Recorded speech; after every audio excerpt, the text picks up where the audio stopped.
Habari zenu. Nimechelewa kidogo kuanza, but we are waiting until that is coming from the county office. Then we'll ask them when they come, so we can make it eventually have so that hope we are follow the procedure. Thank you.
Habari zenu tena.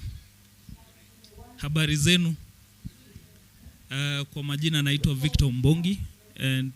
Tutakuwa tunawaelekeza vile tutaanza program. Tuko tayari kuanza sasa. Tunaomba mtuwie radhi kwa kwanza kama tumechelewa. Kuna wenzetu tulikuwa tunawasubiri lakini wamechelewa kidogo kwa sababu za msongamano barabarani.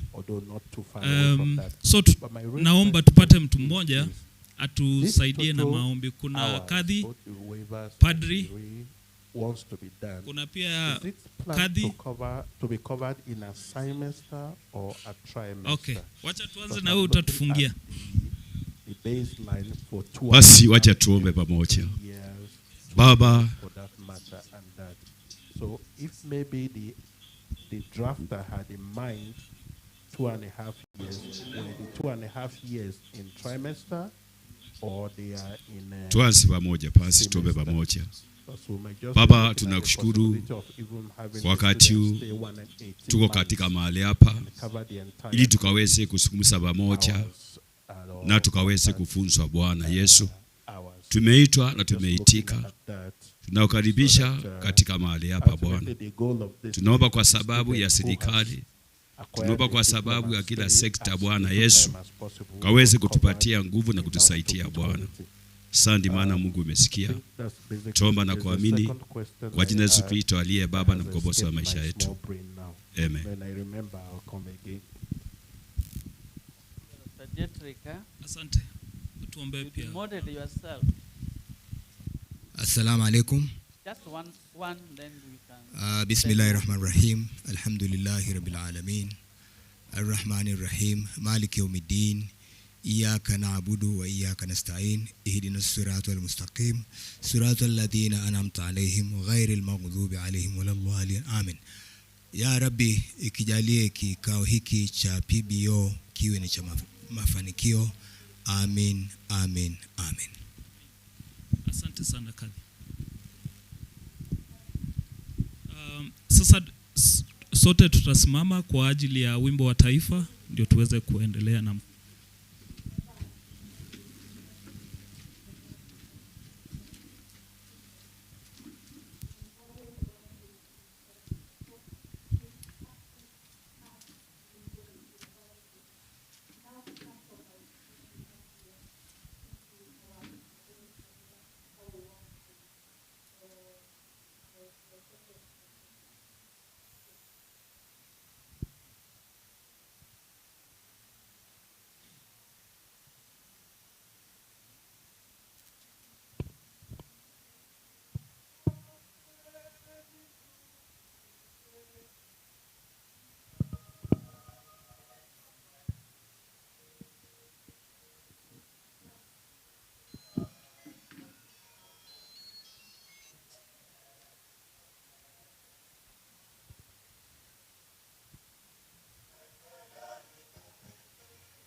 Okay, mine is just to ask for clarification.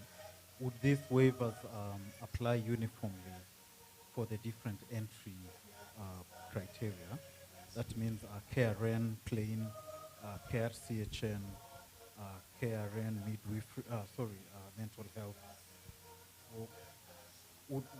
Does that mean we have different categories Asante. of waivers? Tunaweza Someone keti. who has KRN, health,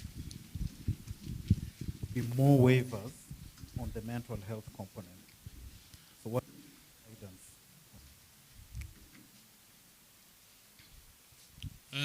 So tukianza mkutano, ningependa kwanza kuwashukuru nyote kwa kufika hapa mapema.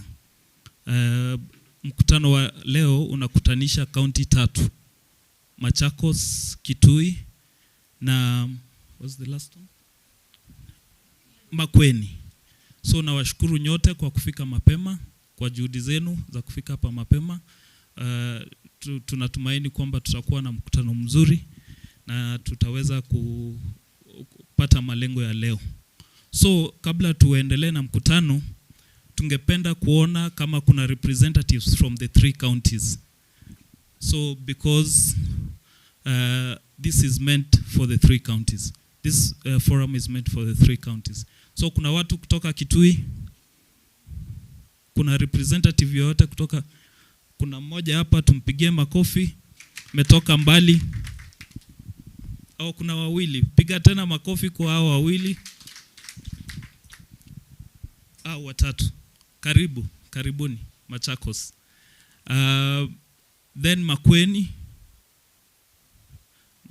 we have quite a number of representatives. Makofi. Machakos sasa wenyeji, the hosts, wengi kweli, wapigie makofi. So asanteni nyote kwa kufika. Kungekuwa na muda tungepatia kila mmoja nafasi kusema jina yake na anapotoka, but I think we'll do that as the program goes on. So kutoka Nairobi tumekuja na maafisa kadhaa kutoka Pibora na wale ambao walikuwa nasaidia Pibora katika kutayarisha hizi kanuni. So from our team, from the consultant team, we have come with 3 members.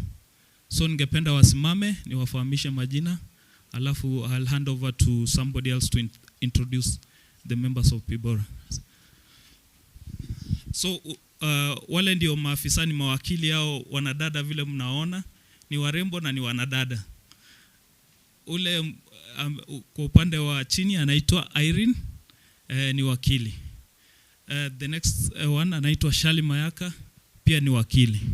Asanteni. Abi. So we came 4 members. There's Abi Manoti, pole alienda upande mwingine akanipotelea kidogo. Ule anaitwa Abigail Manoti, pia yeye ni wakili. Then I will introduce my colleague Boma. Okay. All right.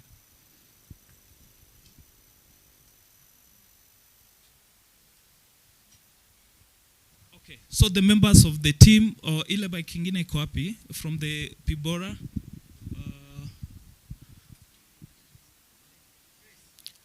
All members for Pibora, you can get on your feet. We introduce you quickly.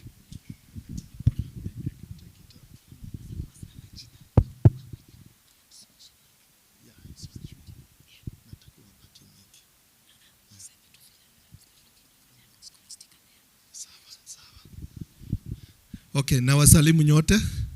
Kwa majina mimi naitwa Bernard Buoma. Bernard Buoma, kwa hii kikao niseme msaidizi wa team leader kutoka PPORA. PPORA ndio mnajua ndio shirika ambao ni mpya kabisa, ambao kitambo ilikuwa inaitwa NGOs Coordination Board.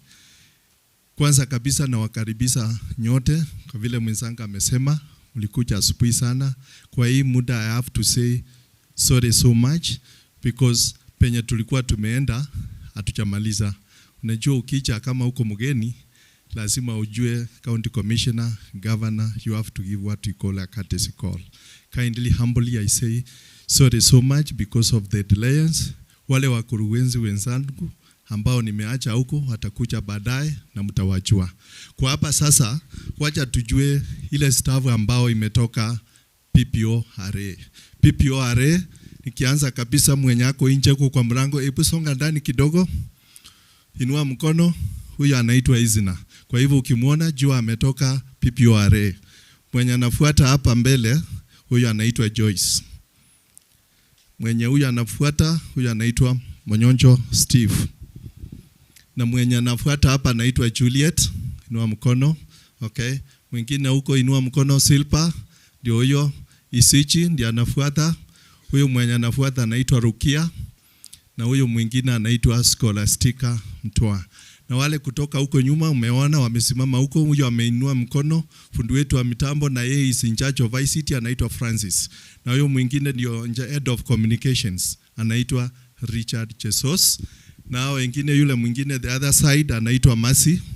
Mwenye anafuata hapa next, huyo anaitwa Maureen Kimungui. Na huyo mwingine anaitwa Shira. Shira, inua mkono. Na huyo mwingine anaitwa Michelle. Hao ndio staff. Kama uko na jambo lolote, ndio maana tumefanya tuwatambulishe. Kindly, if you have got any another issue, you can be able to contact them. So vile tulisema wacha tuanze, wale wakurugenzi wenzangu wakifika na mtawajua. Kwa hivyo wacha nipatie kipaza sauti kwa mwenzangu. Thank you so much. Asante sana Boma for that brief introduction. Sasa housekeeping. Pale nje kuna team, our desk ya registration. So if you came in and you've not registered, it's good to register. 2, there is material. Kuna stakabadhi pale unafaa kupewa ndio uweze kuzitumia katika huu mkutano. So kama pia hujaweza kupata zile stakabadhi, unaweza enda pale upewe. So tutaanza huu mkutano vile ambavyo mnajua. Lengo ambalo limetuleta hapa leo, tuko katika mchakato wa kukadiria na kutathmini mapendekezo ya kanuni za sheria ambayo yamependekezwa na serikali na washikadau wengine katika kuelekeza yale mashirika ambayo yanahusiana na kufanya majukumu ya faida kwa jamii, public benefit organizations. So that is what has brought us today here. So those materials that you have, katika zile stakabadhi mmepewa kuna act. Please let me have those documents. Kuna this document. This is the Public Benefit Organizations Regulations. Haya ndio mapendekezo ya sheria. Yalitumwa kwa mtandao. Kuna code pale kwa mlango, unaweza kuscan for Gen Zs and the digital, those who are digitally enabled. Kuna code pale unaweza kuscan if you find it difficult to work with this document. Then this is a hard copy, so we hope that you've had a time to look at it if you did not have a chance to look at it before you came. So this is what is going to guide our contributions here today. There's some other informative material mmepewa, yote itasaidia katika mchango wenu leo. So we are going to, so tutawapatia summary, a quick summary through a presentation, PowerPoint presentation of what is contained in those regulations. So once we finish that, then we'll open the floor for contributions. So you'll be patient as we go through the presentation. You'll look if there's something that you find you want to contribute on of interest to you.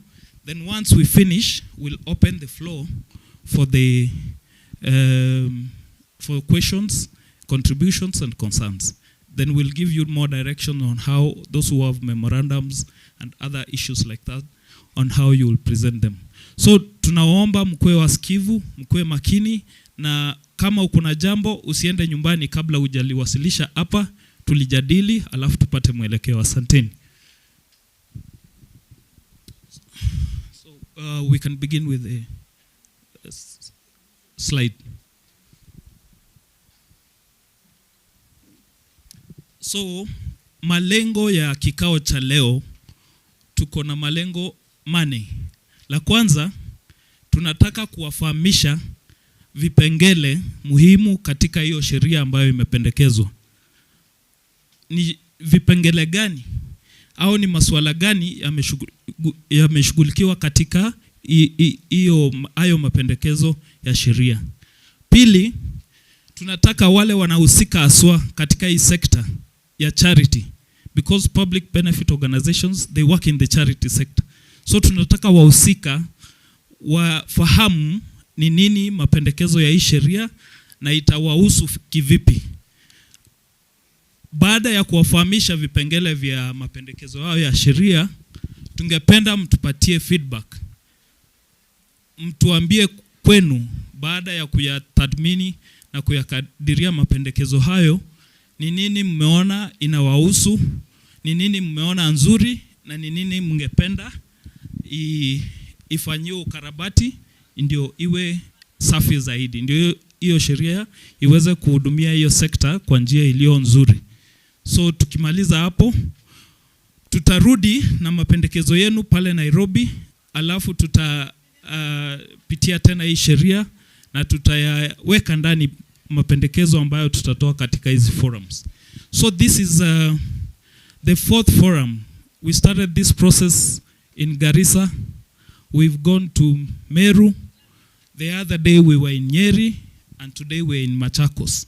Sasa nyinyi mtakuwa in that list. This will be the 4th forum. So tutaenda the whole country to ensure that nobody is left behind. Hakuna mtu ambaye anaachwa nyuma katika mchakato huu. Sasa kuna njia tofauti unaweza kuwasilisha maoni yako katika kuhusiana na haya mapendekezo ya kanuni. Mojawapo ya hizo njia ni kama hii plenary discussion. Mkutano wa hadhara wa umma, unakuja, unasikiza, alafu unatoa mapendekezo yako.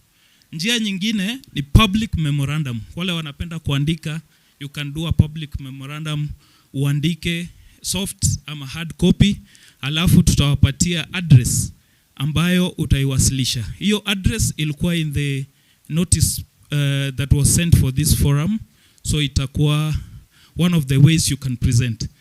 Another one is social media. Katika mitandao ya kijamii, PBO, the Public Benefit Organizations Authority, iko na anwani katika mitandao ya kijamii.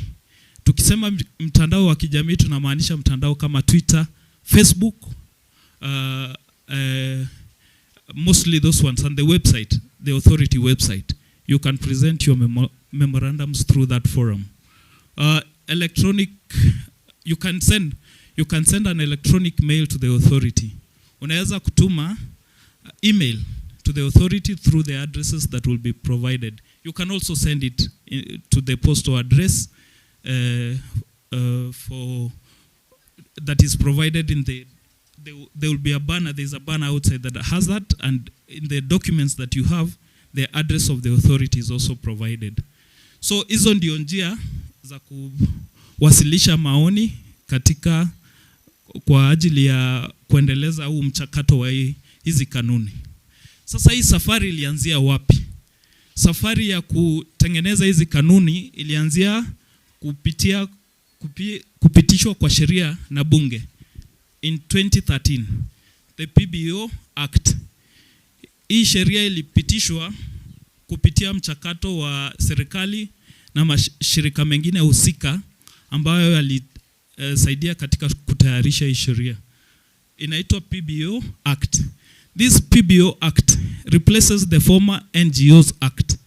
In the previous regime, the way you would register a public benefit organization will be through the NGOs Act. But this PBO Act was brought in, and now it encompasses, inaweza kuleta mashirika tofauti ambayo kitambo yalikuwa yanaitwa kama community based organizations. Wasaidie wapate viti hao mama ndio tu.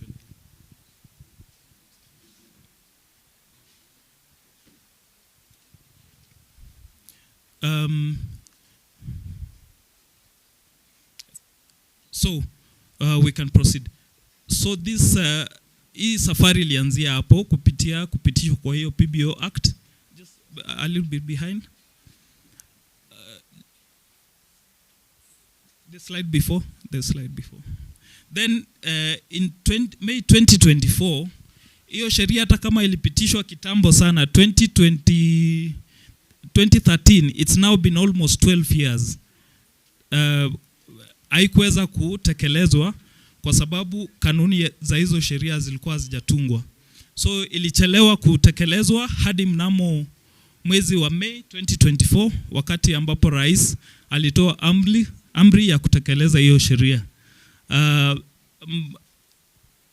Previous attempts to operationalize the act did not succeed, so until May 2024 kulikuwa na mkutano wa UN pale Nairobi, alafu rais akatoa ahadi ya kutekeleza hii sheria. Next slide. So kwa nini ilikuwa muhimu kuama kutoka kwa NGOs Act kukuja kwa PBOs Act? Why was it necessary? Some of the reasons ni kwamba tulipitisha katiba mpya mnamo mwaka wa 2010. Hiyo katiba mpya ilipeana certain rights kwa wananchi wa Kenya na wale wote wanakaa within the Republic of Kenya. So in that constitution, kwa hiyo katiba kulikuwa na haki fulani za wananchi ambazo ziko ndani ya hiyo constitution. Some of them involve freedom of association. Mna haki ya kujumuika pamoja. Sheria ya Kenya inaruhusu watu kujumuika pamoja kwa ajili mbalimbali. Mnaweza kutengeneza kikundi ya maendeleo, mnaweza kutengeneza kikundi za wanaharakati wa kuchampion for different causes. So kuna na the freedom of conscience. You have the freedom to think, like you have the freedom to dream. Yaani uko na ruhusa ya mafikra na ndoto. So mkiota pamoja, ukiota peke yako, unaweza kutafuta watu wengine ambao mnaota pamoja the same dreams. Mnakusanyika pamoja, mnatengeneza organization. So it became necessary to make some changes to the provisions of the NGOs Act so that we have the new act. The other issue was to better facilitate the public charity sector. Yaani ni vipi serikali inaweza kuwezesha mashirika ambayo yanahusika na charity kufanya kazi yao, kutekeleza kazi yao na kukuwa accountable pia to the government, members of the public and the donors that provide the funding. Sababu nyingine, tulitaka kurahisisha process ya kuandikisha mashirika hayo. Kitambo ilikuwa inachukua muda mrefu, alafu requirements zilikuwa ziko nyingi pia, na of course we have moved also from the analog to the digital era, so it became necessary to provide a platform where it's easy to register NGOs. Ikuwe rahisi kuandikisha mashirika hayo na kufanya majukumu mengine. Alafu kuna hii principle to entrench the principle of self-regulation. Serikali ilitaka mashirika hayo yajisimamie na kwa kiasi kikubwa yaweze kutekeleza wajibu wao bila kuingiliwa sana na serikali. Before, as you know, in the previous regime, kulikuwa na tashwishi kwamba serikali inataka kukandamiza mashirika huru ya kuwasilisha maoni ya wananchi ama wanaharakati. So the PBO Act tries to entrench the principle of self-regulation, yani yajisimamie na yaweze kujiendeleza bila kuingiliwa sana na serikali. Then mashirika mengi ya kijamii ambayo yanatoa faida kwa jamii huwa sana yanapendekeza kwamba kila mtu akuwe accountable. Yani pahali unafanya kazi ukuwe accountable to yourself and to the government. So those principles are entrenched there. So those are some of the reasons why it became necessary to do reforms in that sector. Next slide.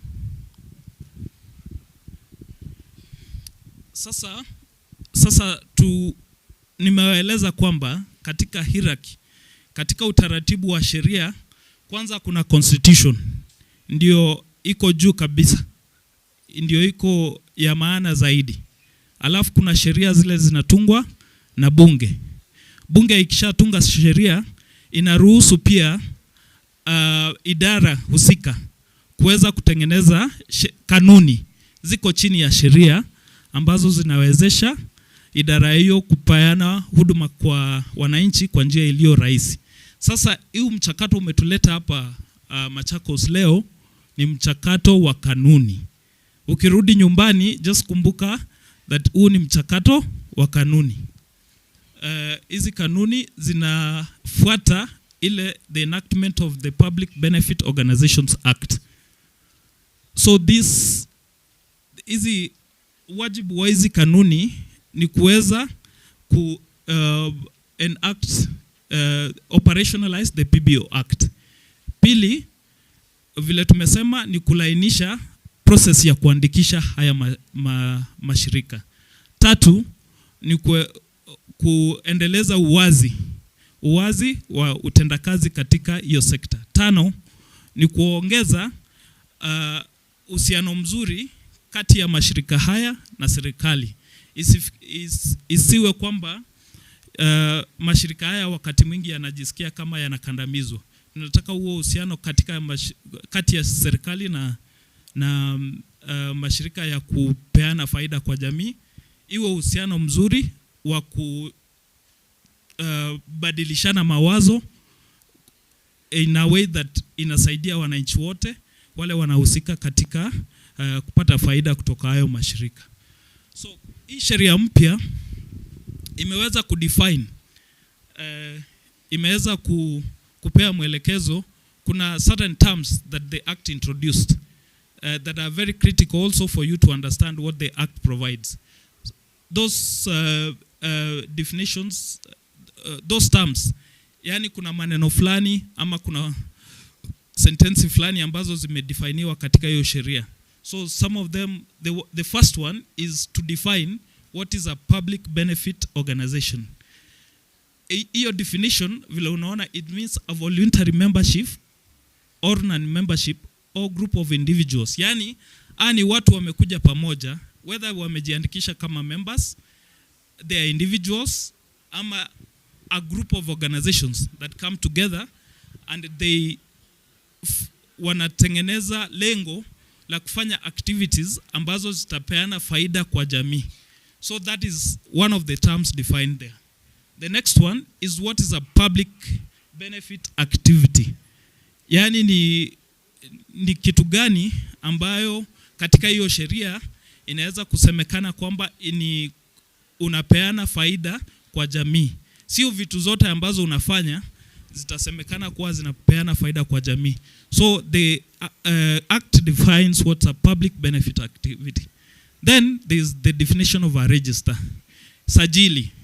Hii register, ukishakuwa registered in the public benefit, under the Public Benefit Act, hiyo sajili register is what the government keeps. Yani serikali inaweka hiyo record ya those organizations that have been registered. Next.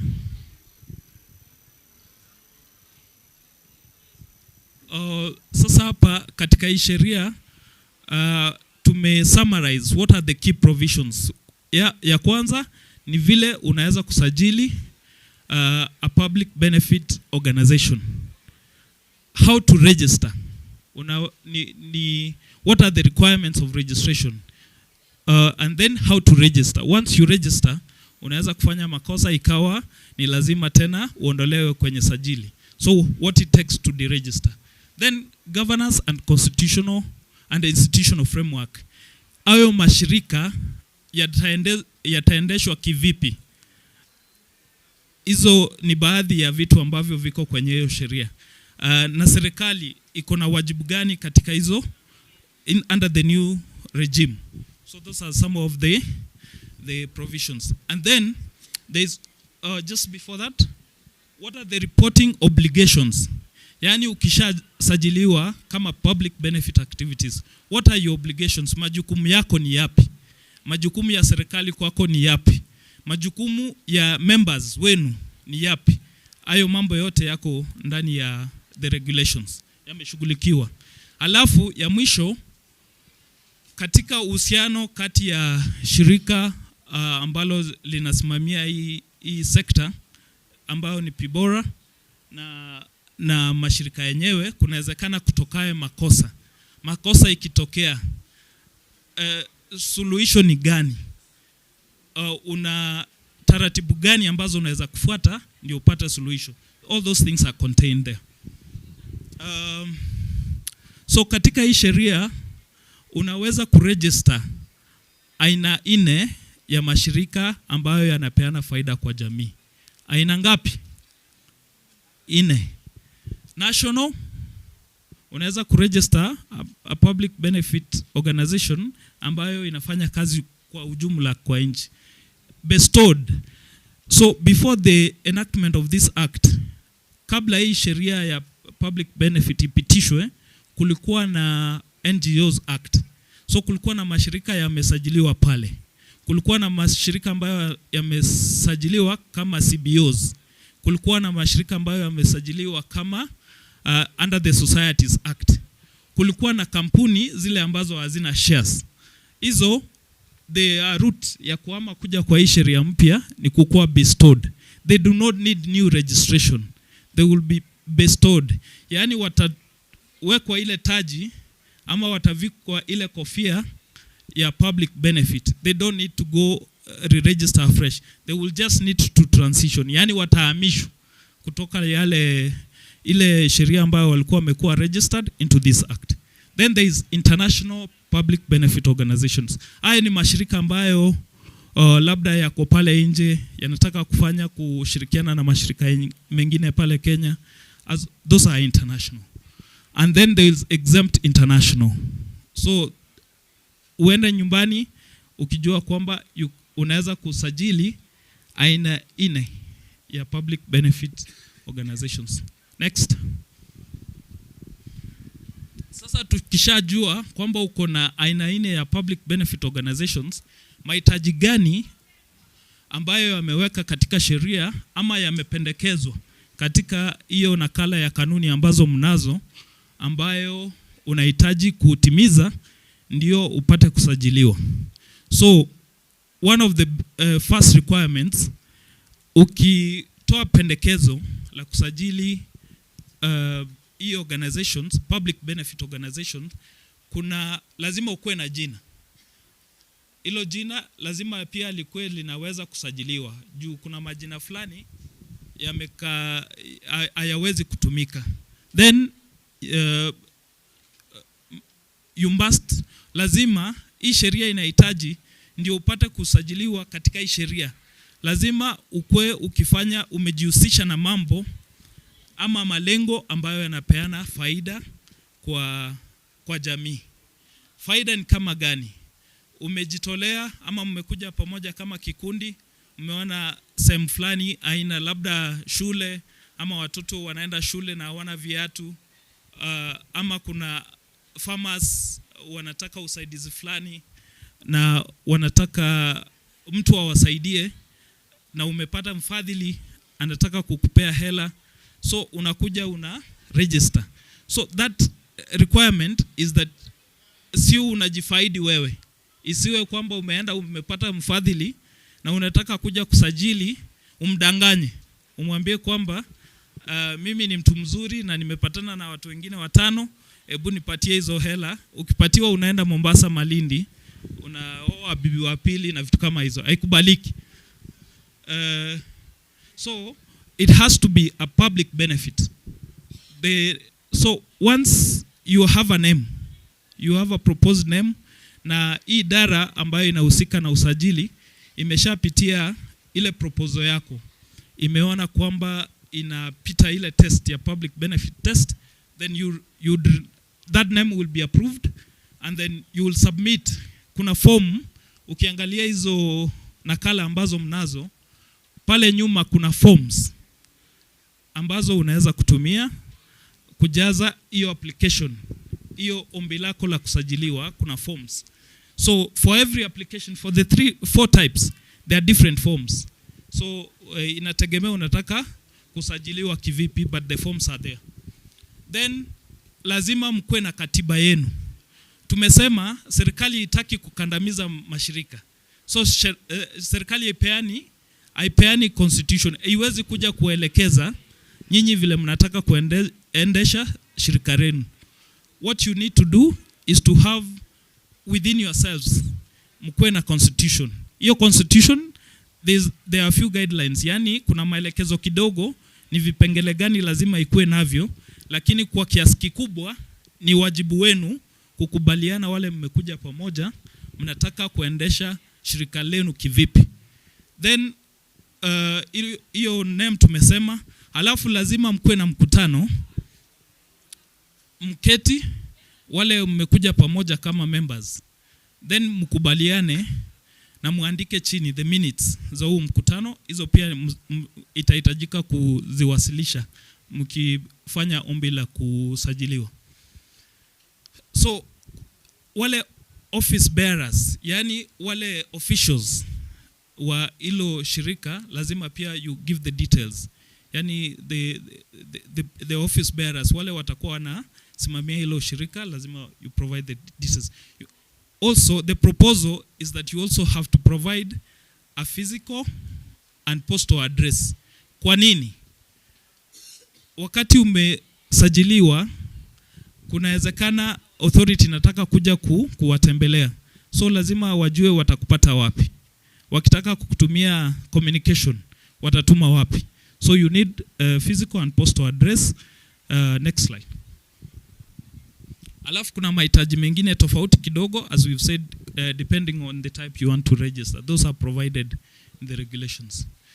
So baada ya kusajiliwa, ni nini kinatokea? What is the effect of registration? What you've been registered? What does it mean? Hilo swali linajibiwa kwamba ukisajiliwa katika sajili ya serikali kuwa wewe ni sasa you've been accepted as a public benefit organization, shirika lako limekubaliwa na umepatiwa cheti, sasa inabidi ufuate kanuni zote ambazo zina peana mwelekezo katika hiyo sheria. Na hizo kanuni ni zipi? The first one is the Public Benefit Act. Hiyo sheria ambayo tumeshaiongelea hapo awali. The next one, so you have to comply with all those laws and the other laws ya nchi. Nchi yetu ya Kenya kuna sheria mingi. Na once you get registered as a public benefit, wewe ni kisheria, wewe ni mtu. Ile organization, watu wengi wanajua mtu ni huwa anapumua, but sheria inatambua mtu ambaye ni organization. So you become a legal person and you have to comply with all the other laws that govern the country. Then kuna faida pia. Ukisajiliwa katika e-act, kuna faida fulani ambazo zinaambatana na huo usajili. Baadhi ya hizo faida ni kwamba you become eligible. Okay, it's not immediate. From where we left. Colleagues, let us continue from where we left. Oh, okay.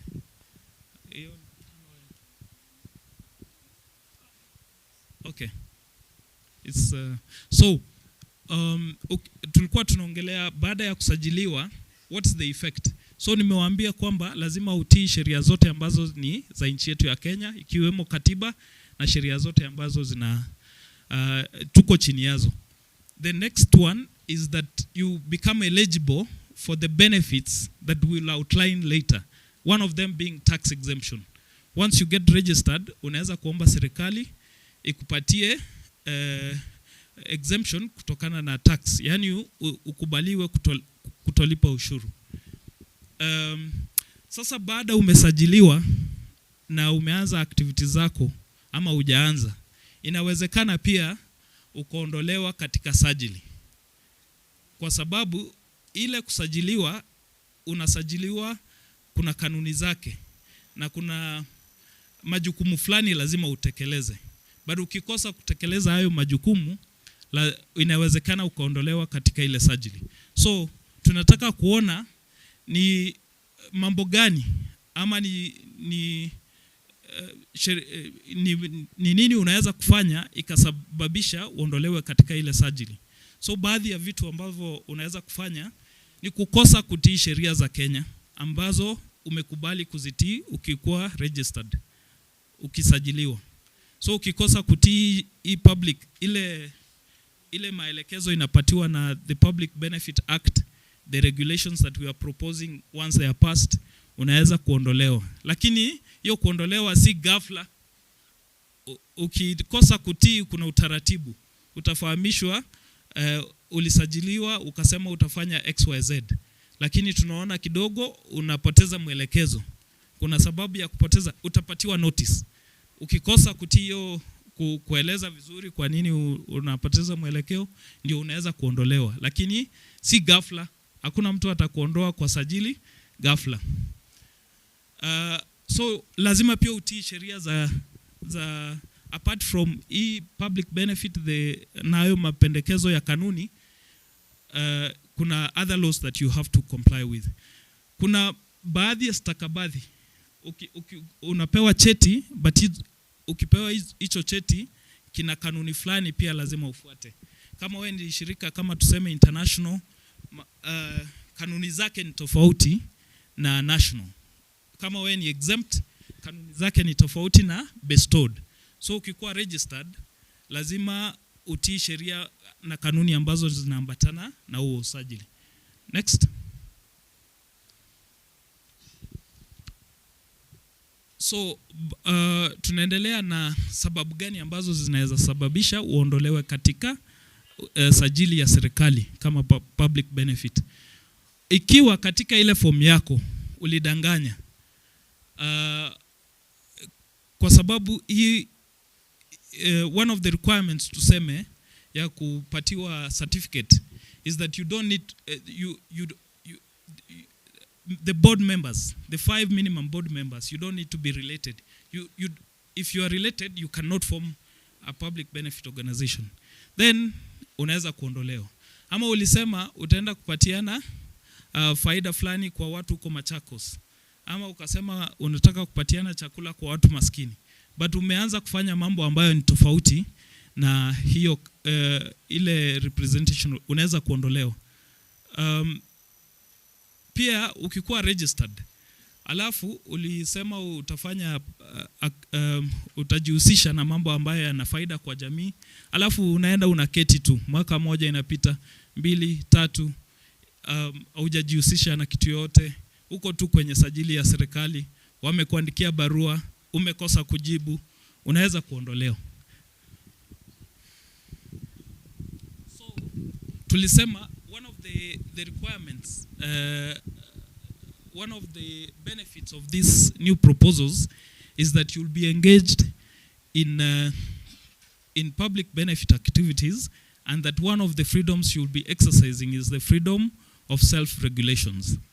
Like kwa muda mrefu kulikuwa na mjadala kati ya serikali na mashirika ya kijamii kuhusu ni kiasi gani serikali inaweza kujiingiza katika masuala ya kuendesha haya mashirika. So one of the recommendation that came from civil society is that we should increase uhuru wa mashirika ya kijamii. So this is entrenched, ama inawezeshwa na these provisions in the act that are in the regulation, in part 5 of the regulations that talk about self-regulation. Kwanza, mko na uhuru, once you've been registered as a public benefit organization, uko na uhuru wa kuleta mashirika mengine kama 10, yakiwa chini zaidi yakawa 10, alafu mkatengeneza kitu inaitwa a forum of public benefit organizations. Ama shirika 10 yanakuja pamoja kivipi? Inawezekana you are involved in the same sector, ama you subscribe to the same principles, ama you operate in the same geographical region. So mnaweza kukuja pamoja, mseme sisi ni forum, we are 10 members, you can register us as a forum. So forum is composed of a minimum 10 public benefit organizations. Tuko pamoja. So hayo mashirika, ukisema unataka mmekuja pamoja kama mashirika 10 na mnataka kuwa registered, there are certain minimum requirements also you must provide. Ndio utendakazi ukue rahisi kati yenu na the regulatory authority. There are certain minimum requirements that you need to provide. So those requirements are, you must make the application. Kuna form vile tunasema katika every process imekuwa provided in the act. Kuna formu ambazo ziko nyuma ya hizo kanuni, mtazitizama. You use those forms for every process ya application. Then kuna you have to pay the prescribed fee. Ile pesa itawekwa na serikali. Then you must provide constituting documents. Hizi ni kama gani? Katiba yenu mmesema ni vipi mtaendesha your organization. So you provide that constitution to the authority. Then you have to provide the minutes of the meeting, particulars of the office bearers, and copies of the registration certificate of those individual public benefit organizations. Next. So, tumesema public benefit organization can form a forum. Yani mashirika huru yale yamesajiliwa yanaweza kuja pamoja yaka at least minimum of 10 they form a forum. These 10 forums can also come together and form a federation. Umeelewa? Tuko pamoja? A minimum of 5 forums now can form a federation. This federation is also voluntary. Nobody forces you to join together, but once you sit together and see muone malengo yenu yanahusiana ama yanakaribiana ama ni malengo ambayo ni same, you can register. Those forums can form a federation of forums. Mahitaji ya kuregister forum ni kama yale ya kuregister federation kama yale ya forum. You need a name, you need to provide the authority with the constitution, the constituting documents. Lazima mkwe mmeketi mkakubaliana that sasa sisi tumekubali kuja pamoja tutengeneze federation. Tumesema mambo yote hapa ni mambo ya hiari. Hakuna mtu anakulazimisha. Ukiregister public benefit organization unaweza sema hata utaki kuhusiana na mashirika mengine yoyote. Operate independently and the authority will still recognize you. So ni mambo ya hiari. So baada ya kusajiliwa tumesema lazima kukuwe na majukumu fulani. Umekubali, umekuja umekuwa registered kwa sheria, lazima kukuwe na majukumu fulani ambayo utatekeleza, ambayo yatawezesha shirika ambalo linasimamia hiyo sekta kupatiana huduma iliyo sahihi kwenu na kwa wale ambao wana benefit. So some of the obligations of every public benefit organization, yani majukumu yale ni ya public, shirika lote ambalo limesajiliwa katika sheria, majukumu yake ni lazima waweke rekodi za ama financial statements. They have to have financial records, yani vile wanaendesha mambo yao ya fedha, kupokea fedha, vile wamezitumia hizo fedha. Lazima waweke financial records that you file once a year at the end of the financial year. You have to also file annual returns. Mwaka ukishaisha, umetekeleza wajibu wako, umefanya activities ambazo umefanya, umetengeneza those financial records, you will be required to file annual returns. Hizi returns zinawezesha serikali kujua umeendesha, kama unaendelea kutimiza majukumu yako na you are still operating under the law. Yani bado unafanya majukumu yako ukifuata sheria. So when you make material changes also there is a requirement to notify the authority. So baada ya kukuwa registered, like we said, you can be deregistered. So or you can decide tumefanya kazi na sasa imefikia muda, labda mfadhili ameondoka, labda tumetimiza majukumu yetu, labda haikuwezekana yale maono mlikuwa nayo haijawezekana kuyatimiza, ama labda baadhi ya watu ambao mlikuwa mmekubaliana mtafanya kazi nao wameamua kujiondoa. Sasa inakuwa inahitajika ama mmeshaamua wenyewe, mmeketi mmesema tena haiwezekani kuendelea na hii kazi, so mnataka kufunga lile shirika. So mkitaka kufunga ni inaruhusiwa. hautakatazwa kwa sababu mlikuja pamoja kwa hiari. Mkitaka kufunga pia mnafunga, so mnaweza kufunga, na mkitaka kufunga you will be required to provide the certificate of registration, ile yenye mlipewa, ile cheti ambayo iliwaruhusu kufanya kazi, mtairudisha kwa serikali, mseme sasa a copy of it, you can keep the original.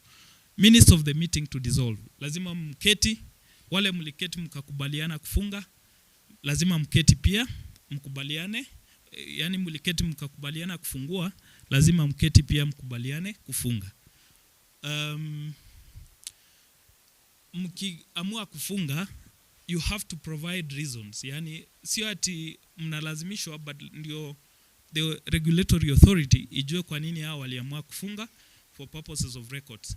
Mnaweza kuwa mmeamua kufunga but ile sababu mnapeana ikawa inaweza kusuluhishwa, so you have to notify the authority, muambie tunataka kufunga, watawaambia hii hata kama mnataka kufunga, hii shida yenu tunaweza kutatua, so msifunge bado. Ama wamepata mfadhili ambaye anasema anataka kudeal in that sector, so anaweza kuambia msifunge bado, so you have to provide that reason for those kind of reasons. So as we have said, mmeungana pamoja, mmefanya kazi, mmeamua, imeisha, ama for whatever reasons you can decide to wind up the organization.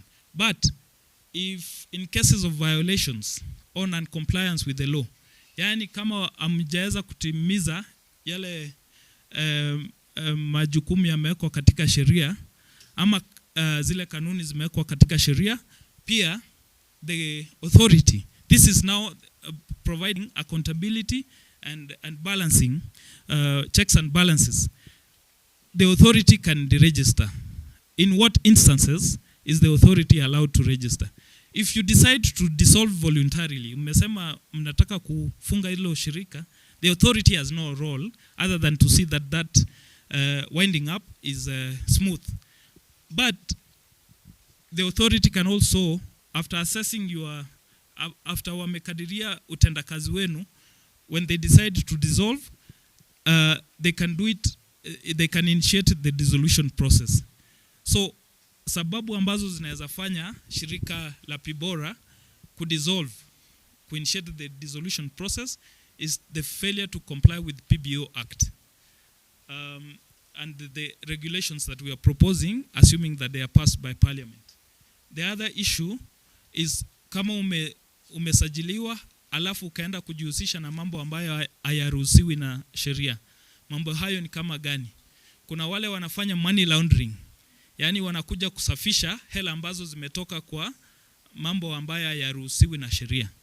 Then unaweza kuwa umekuwa registered ukasema utasaidia jamii, but ukaanza kujihusisha na mambo ya kusupport terrorism. Hiyo itasababisha wewe kuondolewa katika sajili. Failure to undertake public benefit act. Karibuni wageni wetu. So you can be removed from the register under those kind of circumstances. If you fail to undertake public benefit activity, like we say, ukikosa kutekeleza yale majukumu ambayo ulisema, ama yale malengo ambayo yalifanya ukasajiliwa, unaweza kuondolewa. So whether it's kama umeamua kufunga hilo shirika mwenyewe, ama the authority ambayo ina regulate that sector imeamua kwa sababu hujatekeleza wajibu wako kufunga, kuna baadhi ya kuna baadhi ya vitu ambavyo vinafuata. One of them, once you are registered, you may have acquired assets. So the authority, you must notify the authority that you want to close the organization or you want to wind it up.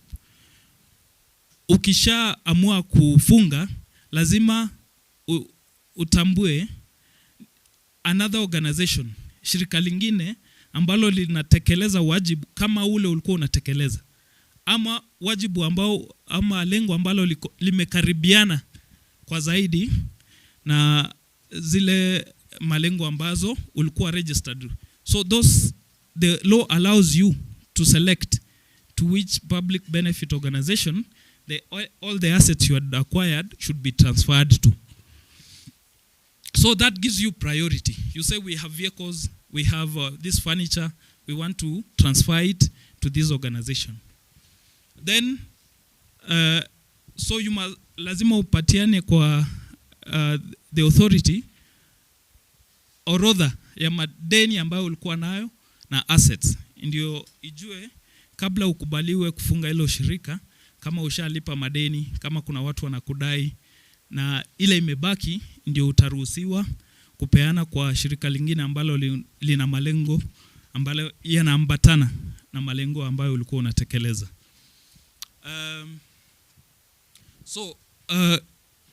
The new regime, the Public Benefit Act, inakubali kwa sababu kuna mabadiliko katika dunia yote. Nyi wote mnaweza kushuhudia kwamba ile pesa ilikuwa inakuja Kenya kutoka kwa wafadhili, kutoka kwa nchi mbalimbali, inaendelea kupungua. So sheria inatambua hivyo na imeona baadhi ya mashirika ambayo yalikuwa ya jamii, yalikuwa yanapeana faida kwa jamii, hayana uwezo tena kama yalivyokuwa nayo kitambo. So sheria imewaruhusu kufanya biashara kwa kiasi fulani ambayo itakuwezesha kuendelea kupeana zile services that were supporting the government agenda in the country. So mnaruhusiwa kufanya biashara kwa kiasi fulani. Hii biashara kwa sababu baadhi ya fedha ambazo utaweka kwa zile biashara inaweza kuwa ya wafadhili. Hizi biashara huwezi kufanya kama sasa mfano kamari. Huwezi kubet game ya Arsenal na Man U na pesa ambazo umepokea kutoka kwa mfadhili. Serikali hairuhusu hivyo. Kuna all forms of betting, it's not acceptable. So the government will regulate what kind of activities you can engage for the purpose of protecting the donor funds and the funds that are provided for the sake of a public benefit activity. So there are regulations that govern those kind of activities. So sasa ni nini faida haswa ambayo inapeanwa na these new regulations and the act? Ni faida gani ambazo ziko katika hizi kanuni ambazo zinapendekezwa? One of them, like you said, you are eligible for tax exemption. Ikikubaliwa usajiliwe katika hii sheria, unapata ile faida ya kutolipa ushuru. The other issue is that in the new regulations, katika hizi kanuni, muda wa kuregister organization umependekezwa kufupishwa kwa muda kidogo zaidi. Usingoje for more than a year after the application process. Huo muda umefupishwa. Na kuna sajili ya huo muda imeruhusiwa sasa ku make the application for registration online. Yani unaweza kutuma ombi lako kwa mtandao. Freedom of association and expression. This has been entrenched. I've already spoken about it through self-regulation. Yani mmekubaliwa kujipanga. Ile mnajipanga wenyewe ndani kwa ndani vile mnafaa, mnataka kuendeleza mambo yenu. Then the public benefits, some of the public benefits that will be registered are also involved in civic activity. So kuna yale mashirika yatakuwa yanapeana services au yatakuwa yanaendeleza malengo katika kuendeleza wanaharakati. As you know, we need an active civil society and activism to keep the government in check, both at the national level and at the county level. So mnaruhusiwa kujiunga pamoja ndio muendeleze wanaharakati na kuweka serikali kwa njia ambayo inailazimisha kutekeleza yale malengo ambayo iko nayo kwa wananchi. So the other benefits, faida nyingine ambazo ziko katika the new regulations, one, the Public Benefit Act introduced the Public Benefit Tribunal. Why? Tribunal ni kama koti. Shirika hili linaweza unaweza kutuma ombi fulani likakataliwa. Unaweza taka kuregister a public benefit organization ikakataliwa, ombi lako likakataliwa. Hiyo haitakuwa mwisho. Sasa unaweza kwenda kwa tribunal kama unasikia hilo ombi lilikataliwa kwa sababu ambazo tosheleza wewe, unaenda kwenda kwa the tribunal and then you appeal that decision. But before you go to the tribunal, unaweza kuomba organization yenyewe ikaangalia tena huo uamuzi wao. It's called internal review. Useme mmenikataza kwa hii, lakini kulingana na mimi naona amjanikataza kwa njia iliyo sahihi. So you appeal internally. There's an internal review process, and then if you don't feel satisfied, you can now proceed to the tribunal and challenge that. Still, if you are not satisfied at the tribunal, you can go to the high court. Yani unaweza kutoka kwa hiyo tribunal ukaenda ukaomba high court tena kuangalia uamuzi huo. So kuna two appeal process. I've talked about that. Better industry standards. Yani kuna mambo ya kisasa, maendeleo ya kisasa ambayo tumesema, there is now online platforms on how to engage the authority. Unaweza kutuma ombi lako katika mtandao, unaweza kuengage the authority katika mtandao pia, na maombi yako yani uamuzi wa organization utawasilishwa kwako kwa njia ya mtandao ama kutumia zile njia za kitambo ambazo tunazijua si wote.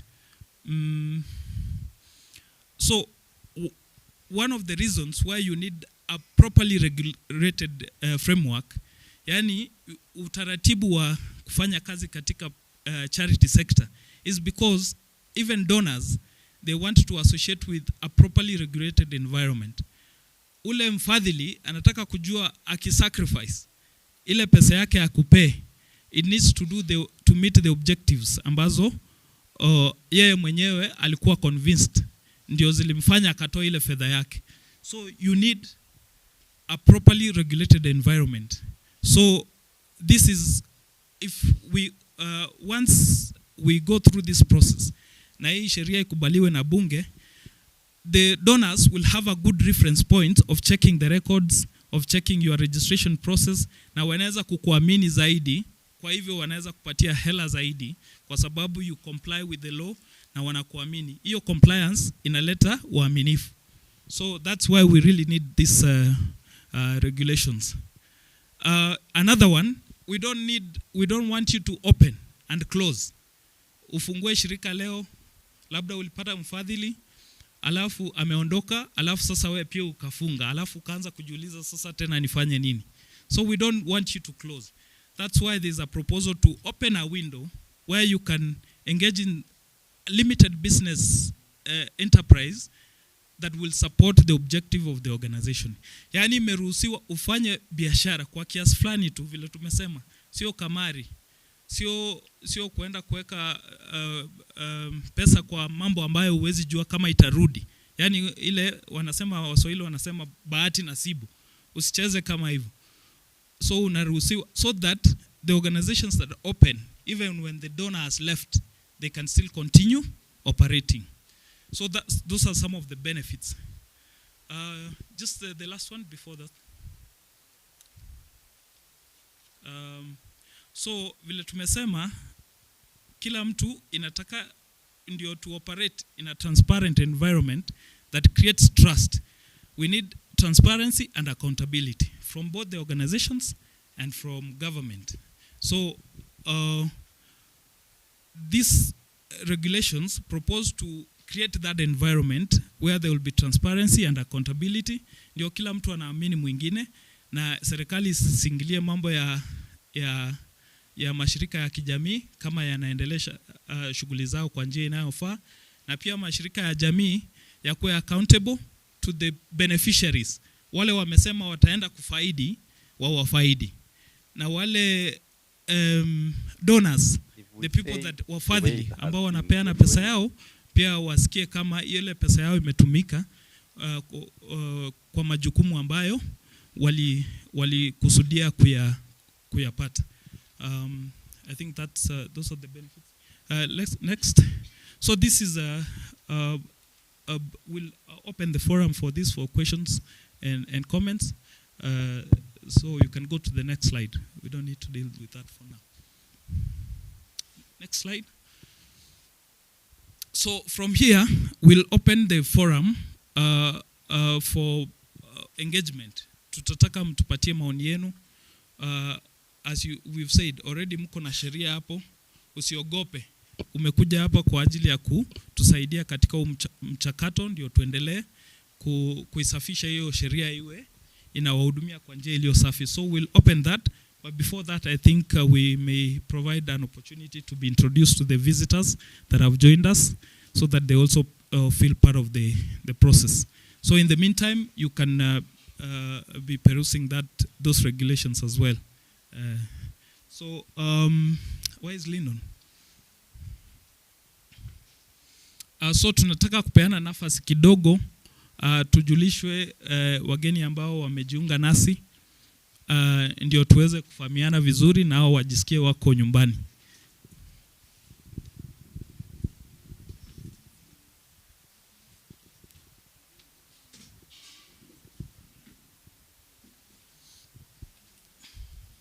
Lindo.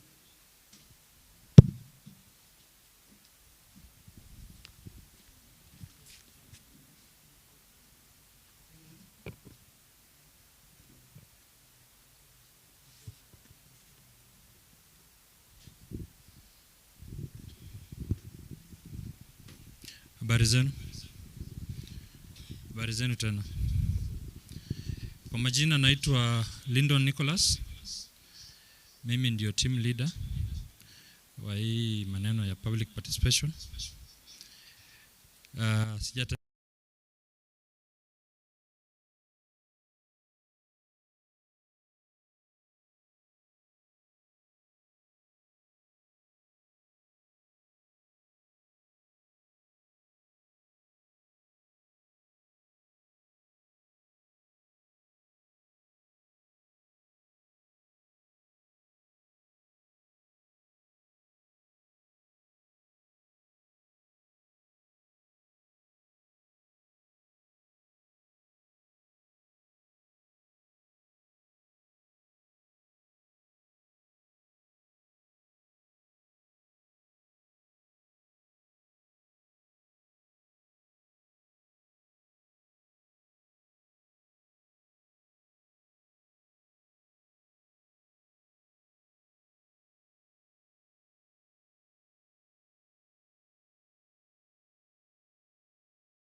listen to what you have to say, to collect your views, which we will then go and consider with the Attorney General tukimaliza kutembea Kenya mzima.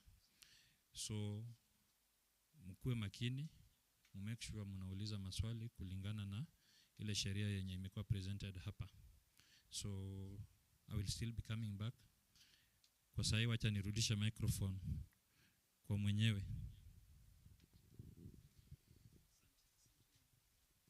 Asante Lyndon. Asante sana wageni wetu kwa kujiunga nasi. Mmekaribishwa na jisikie kama mko nyumbani. Tumefurahi kuwa na nyinyi asubuhi ya leo. Sasa tutaenda direct to the regulations. Tutaenda kwa hizo kanuni.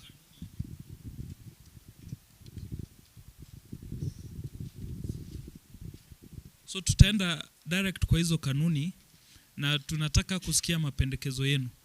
But before we begin that, let me see by a show of hands, who among us already are engaged in some form of public activity? Nani wanajihusisha tayari na mashirika ya yanayojihusisha na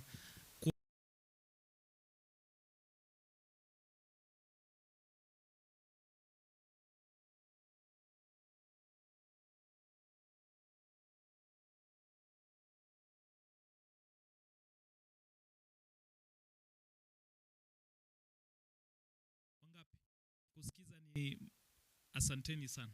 Tunashukuru nyinyi wote kwa kufika. We'll go through the provisions of the regulations one by one, and we want to hear what you say about it. Please give me the copy of the regulation. That hard copy. So tunaanza from the top. Kuna ile microphone nyingine. So utaratibu tutakaofuata ni huo. Hii ndio inaitwa plenary.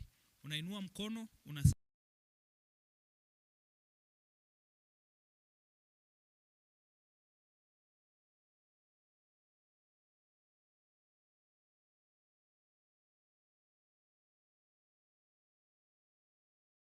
memorandums. We'll give an opportunity for you to submit the memorandum. Itapokelewa hapa rasmi na afisa kutoka the authority. Mtapigwa picha na yeye hapa ndio uende nayo nyumbani. Simulisema siku hizi hata ukienda shule, apart from the certificate, lazima pia upigwe shule picha kwa ile shule. Ndio issues zikiarise later, at least unasema nilikuwa na picha na ndio hii. Si mnajua hivyo? So utapigwa picha alafu utawasilisha memorandum. But once you submit your memorandum which contains what you wanted to say, ukishawasilisha ile memorandum yako, then you can take like a minute or two to give us a quick summary of what is inside. But don't go clause by clause because it's already captured in the memorandum. So kwa sasa mikono na mapendekezo. Yes. This gentleman started, so you can give him the mic first. So vile tumesema, unasimama unasema jina lako na county ambayo umetoka. Good morning. Please stand up so that they can see. Oh. I will beg not to stand. Okay, fine. I stood sana pale nyuma. No worries, that's fine. So, good morning once more. Yes, my name is Festus Mwanza Kaluki. I am the Executive Director of Disability Advocacy and Services Kenya. It's an NGO that works for persons with disabilities, especially those that are marginalized among persons with disabilities. My contribution to public benefit organization regulations would be would be to look at how inclusive is the regulations that make sure that everybody is being carried along, regardless of their several challenges. For instance, when when we speak about the adverts that you say you send out, Yes. how many persons with diverse disability were able to access that information? And do you go back after this and ask yourself, or ask yourselves in the many public participations that you do, that how better can we make our communication channels inclusive and accessible to all persons, regardless of their disabilities. I'm speaking about disability because I know there are people that are not able to access or to be privy to the information. So my second concern is the composition of those that are going to sit on the top. That is the board. Do we have a representative of persons with disabilities? And sorry, I'm unaware. So Sorry. Just take your time. yes, do we have a representative of persons with diverse disabilities, as we have youth representative, woman representative, a representative of civil society, and government parastatals, different government parastatals in the board? In the previous act, that is 1990, there lacked a representation of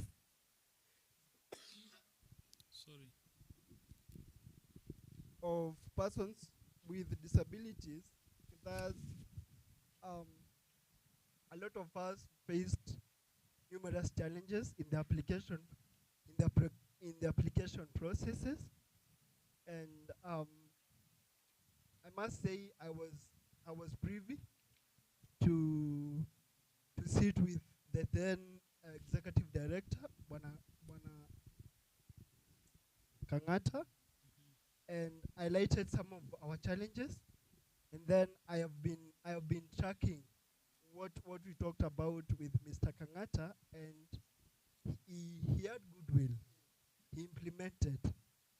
So do we have those regulatory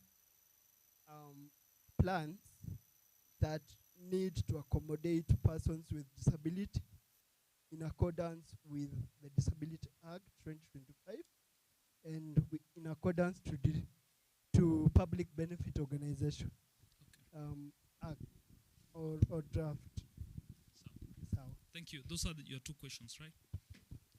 So we can take like a round of 5 questions and then we can tackle them together. There will be officers. Maybe you can put some seats here for the officials to respond to the questions. So tuende na utaratibu sasa. Nitakuja kwako mama, lakini ule mzee alikuwa ameinua mkono kwanza, ataseme aulize swali.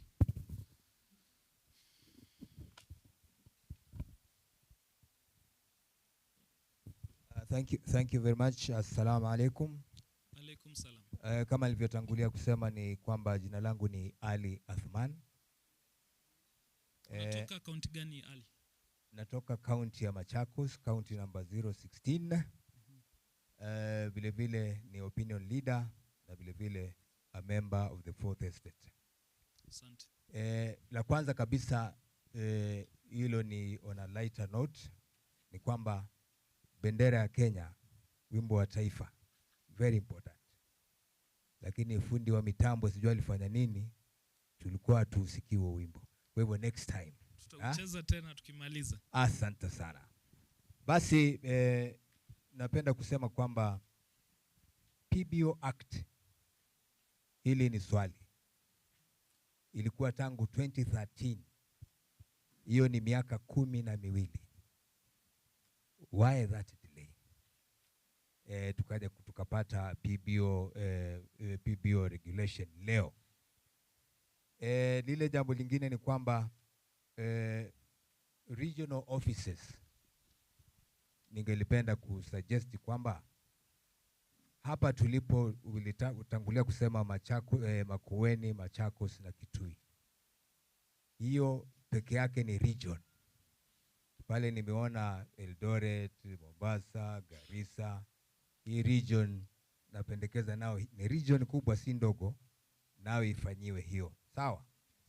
Kile kingine ni kwamba hii board ningeliomba iwe ikiangalia briefcase NGOs. Zamani ilikuwa ikiitwa non-governmental organization board, sasa imebadilika. Sawa.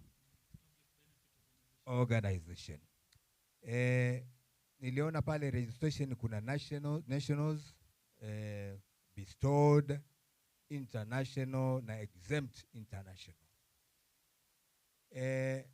Hapo napenda patiliwe mkazo, kwa sababu mtu anaweza toka hapa anataka anakuja amesema ameregister organization, lakini siku 2-3 wale watu walikuwa wamefuata lile shirika, wanakuta kula kuna watu wanakuta ni ile ilikuwa ofisi, wanakuta ni nyumba ya kuuzia nguo. So hilo litiliwe mkazo kabisa, ionekane kwamba jambo hili linaweza kufanikisha. Kile kingine ni kwamba nasema nimepitia ingawa inataka time nyingi kupitia, hii naipiga tick, nimeona ni mpangilio mzuri. Kwa hiyo tutaendelea hivyo na nyinyi nyote na wavulia kofia kwa kazi nzuri mnaofanya. Asante. Asante sana. Athman, asante sana kwa mchango wako. Give the mic to give this mama next to me.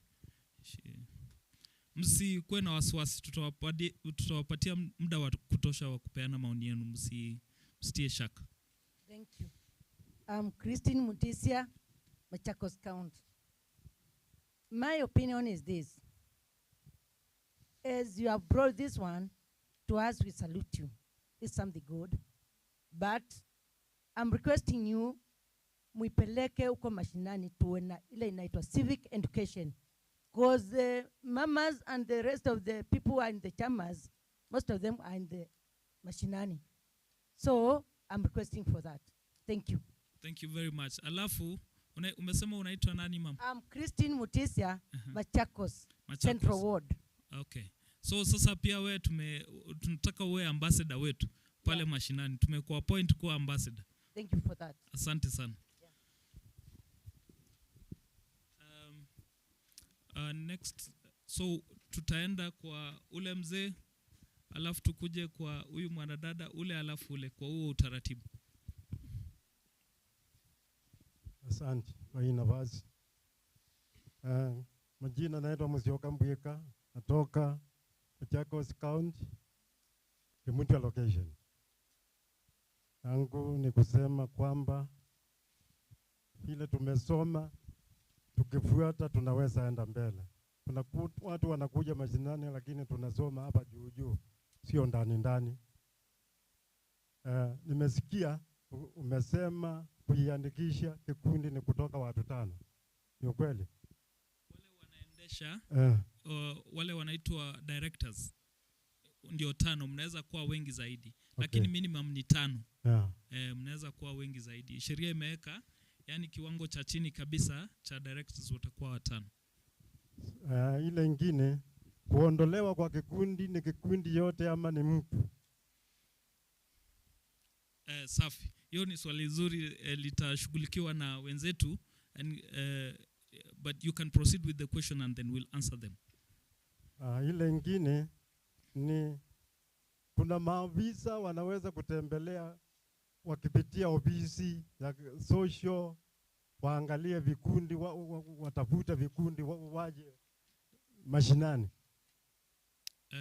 Pia hilo ni swali, yamalize maswali yako alafu tutajibu.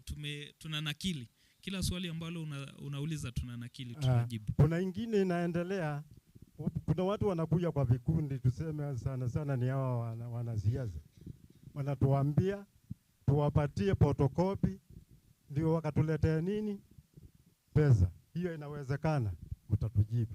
Okay.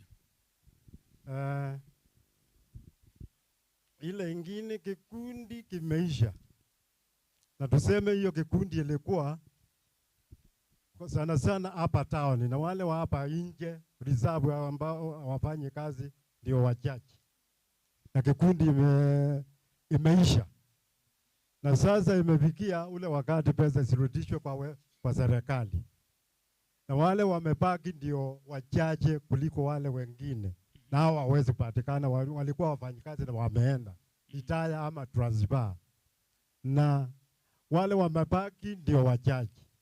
Hiyo watu wanaweza kufanyaje? Asante sana. Hilo ni swali ambalo limeulizwa katika kila forum. Tunashukuru pia kwa kulirudia. Ile ingine ni tofauti ya CBO na Eobu Group. CBO na Eobu Group. Okay. Yeah. Sawa sawa. Wenzetu watajibu hayo maswali yako yote, wamenena kile. Tulisema tuondoke kwa ule mzee tukuje hapa kwa ule alafu pale alafu tutachukua another round of questions. Thank you so much for giving me this opportunity. My name is Mary Mutuku. I work for an organization known as PEN Kenya. We work in the... You can raise your voice also so that they can capture your name and your county. I'm Mary Mutuku. I work for PEN Kenya. In full, it is Partnerships for Empowerment and Networking in Kenya.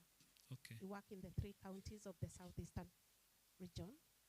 And so your presence is in the 3 counties? Yes. And where do you come from yourself?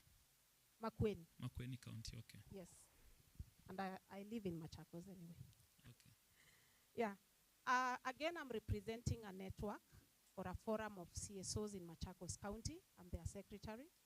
And because you have said that we begin from the top, I beg to let them wait until that section, we reach to that section. Okay. Because their first issue was in the first schedule. Okay. But I will go there. All right. I am beginning on the Regulation 2 about interpretation. And we are requesting that you amend forum, which the regulation says it means a forum of public benefit organizations recognized in accordance with Regulation 24. Kindly amend these to forum, meaning a forum of public benefit organizations recognized in accordance with Regulation 21, 1 and 2. And the rationale is Regulation 24, kindly my legal team will agree with me, Regulation 24 is wrongly cited because it refers to the process of application for recognition of a federation of forum. Then Regulation 21 is the correct citation, which provides the definition of a forum. So kindly check on that. Thank you. Thank you for that. Oh, so you said we will get to the other questions later. All right, I talk about the rest. I have a number of them because we sat as a network. We highlighted them. It's around 10 pages. Do you have a memorandum? We have a memorandum. Okay, so we will call you. Do you have a physical copy? We have a soft copy. Okay. Yeah, but we can present a soft copy as well. All right, so we'll give you time to present a summary of that, and then you can, if you want to send it, we'll provide channels through which you can send it to our email or address. Share my forum sent me to share on the section of regulation.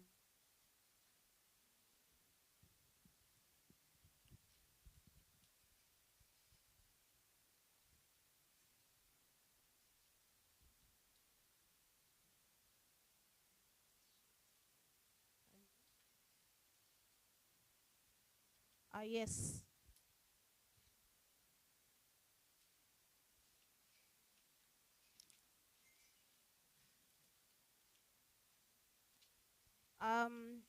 As I have said, we are a forum of a network in Machakos County, and the regulation provides for application for recognition of a forum and a federation of forums for public benefits organization.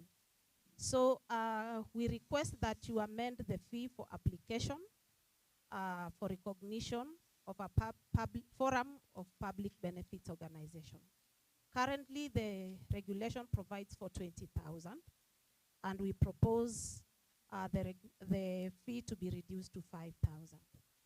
Because for us to work effectively in the county, we feel that 20,000 is too high.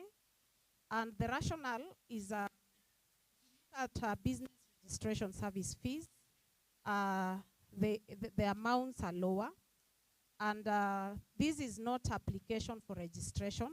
It's just a recognition. We'd like to be recognized as a network or a forum with a lower fee, not the 10,000. We have so much of them. All right, thank you. Your neighbor had something to say. Yeah, good morning, everyone. Good morning. My name is Dorcas. I work with an I'm from Machakos County. I work Dorcas with who? Musioka. Musioka. Yeah, I From work Machakos County. with an organization called Mane Kenya. Mane? Mane. Okay. And today also I'm representing ENET. ENET is Health NGO Network. Yeah, we have our members in Machakos, Kitui, and Makueni. Yeah, and I have our memo already here in hard copy. So do I present now? Yes, yes. You present and then you give us a quick summary of what is contained there. There's an official. We have our colleague Mercy. Huyu ni wakili mkubwa katika Public Benefit Organizations Authority. Wanasaidiana na wengine. So atapokea hiyo memo yako. Like we said, on behalf of those camera people, your opportunity is here to shine. Please come and present it. So I've said us, and this is our memo from different organization mostly in health. Yeah, we implement health activities. We do advocacy in Machakos, Kitui, and Makueni counties. Yeah, and here I have a hard copy of our memo. I understand you will take it and maybe you will stamp it. We'll receive, yeah.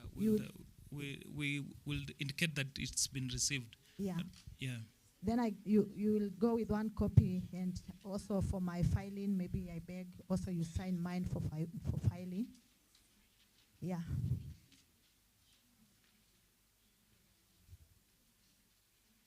Si hivi ndio watajua hata yeye kazi alitumwa alifanya. So maybe I can give some highlight of what Yes, a quick highlight. Now that we have it, you just give a quick highlight of what is contained in there.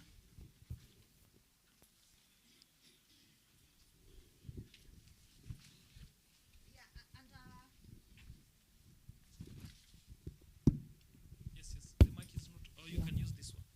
It's okay. Under Regulation 5, prohibited names. We propose that you had detailed name acceptability criteria, and this one will prohibit duplication. Yeah, thank you. Under Regulation 5, that is prohibited names, we propose that you had detailed name acceptability criteria, and this will prohibit duplication or misleading names. Yeah, then in Regulation 6, that is public benefit test, we propose that you develop a checklist aligned with the 6th schedule to access public benefit, and also you clarify minimum criteria for eligibility, including nature of activities, governance structure, and intended geographical scope.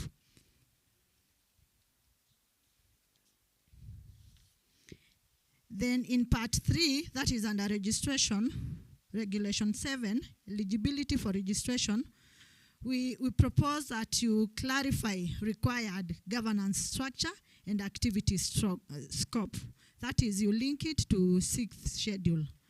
Then under regulation 8, we also propose that you define documentation checklist, that is 30-day response time to enable e-filing. And this one will reduce delays and standardize regularization procedures. Then bestowment of PBO status, regulation 9. We propose that you add clarity on which types of legal entities are eligible for bestowment. And also we need also to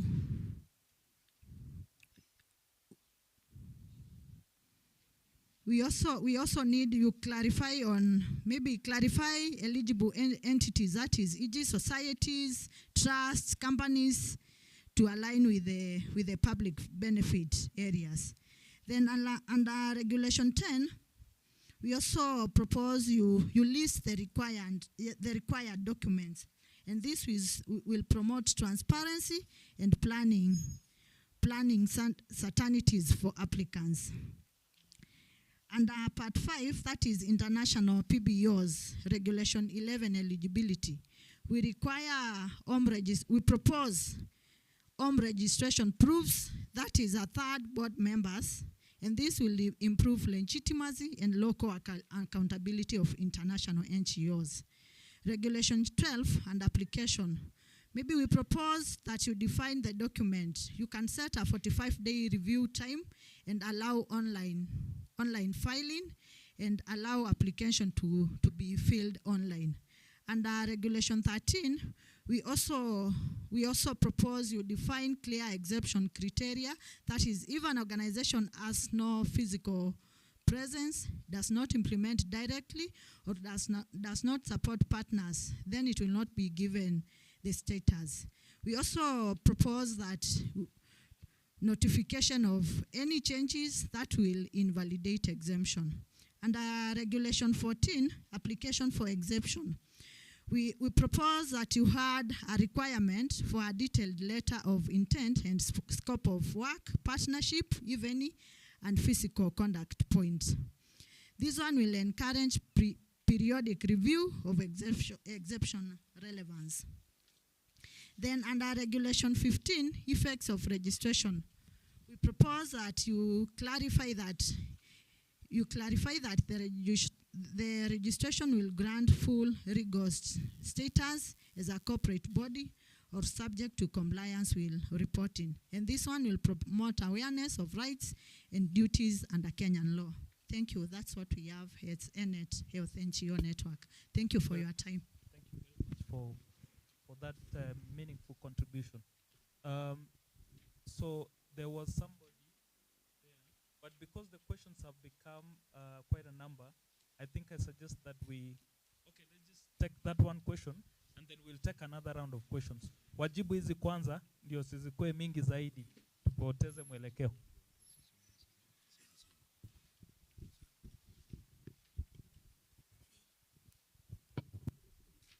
Yes.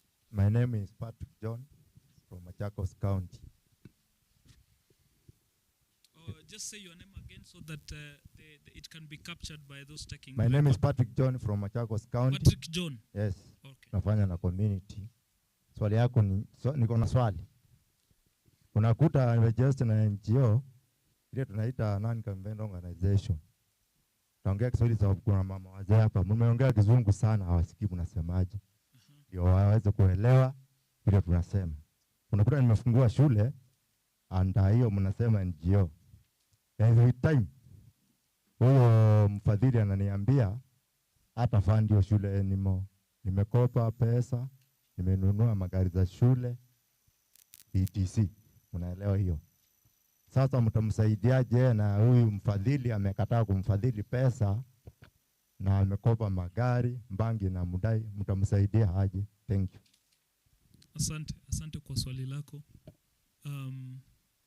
Utajibiwa. So I think let's give the officers an opportunity to answer. Ma'am, will come and start with you. wacha wajibu hizi maswali kwanza alafu tuendelee na because there are many questions, I can see there's a big interest. Also, when you get a chance, try to summarize your contributions and ask your question in a direct way. Yani swali lako uende direct. End around the question. Uliza direct, and then you'll give us more opportunity to give answers to the questions. Asante. So let me welcome my colleague Mercy, so that she can handle some of the questions, and Lyndon is also there to assist with the answers.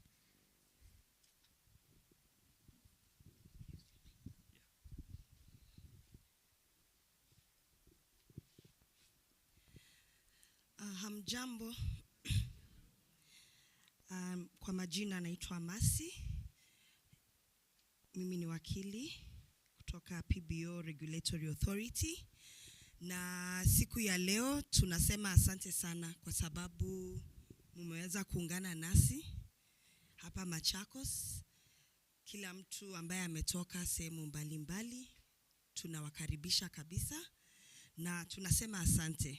This document is a very important document for us, and this is a big day for Machakos County. So nitajibu maswali ambayo mumeuliza, alafu mwenzangu Lyndon atakuja kujibu zingine, manake tumegawana hizo maswali ambayo mumeuliza. Swali la kwanza ambayo nitajibu ni kutoka Musyoka. Swali ilikuwa jinsi ambavyo tunaweza kukuwa na maofisa wanaozunguka hadi mashinani kuwapa maelezo na kuwafunza hii maneno ya NGOs. Ukiangalia Act, sheria yetu ya PBO Act 2013, jukumu letu moja ni kufunza wana NGO, wana PBO, kuwapa training na sensitization. Na kwa sababu hili ni jukumu ambalo tumepewa, sisi kwenye authority tunashughulika ili tuweze kukuja tuzunguke hadi kwa grassroots CBOs. Hapo awali tumekuwa tukifanya training. Na pia tumekuwa tukiungana na counties, tumekuwa tukiungana na county commissioners, na tunazunguka kufanya sensitization. Sasa kwa sababu tuko na hii act ambayo inatupea hiyo kazi, na lazima tuwashike mkono, tunajipanga sawa sawa, tutengeneze kalenda sawa sawa ambayo tutazungusha kila mahali ili kusema mwezi huu tarehe huu tutakuwa hapa. Mmenielewa hapo? Sasa huo ni mpango wetu kabisa. Sheria imesema tufanye hivyo na lazima tutafanya.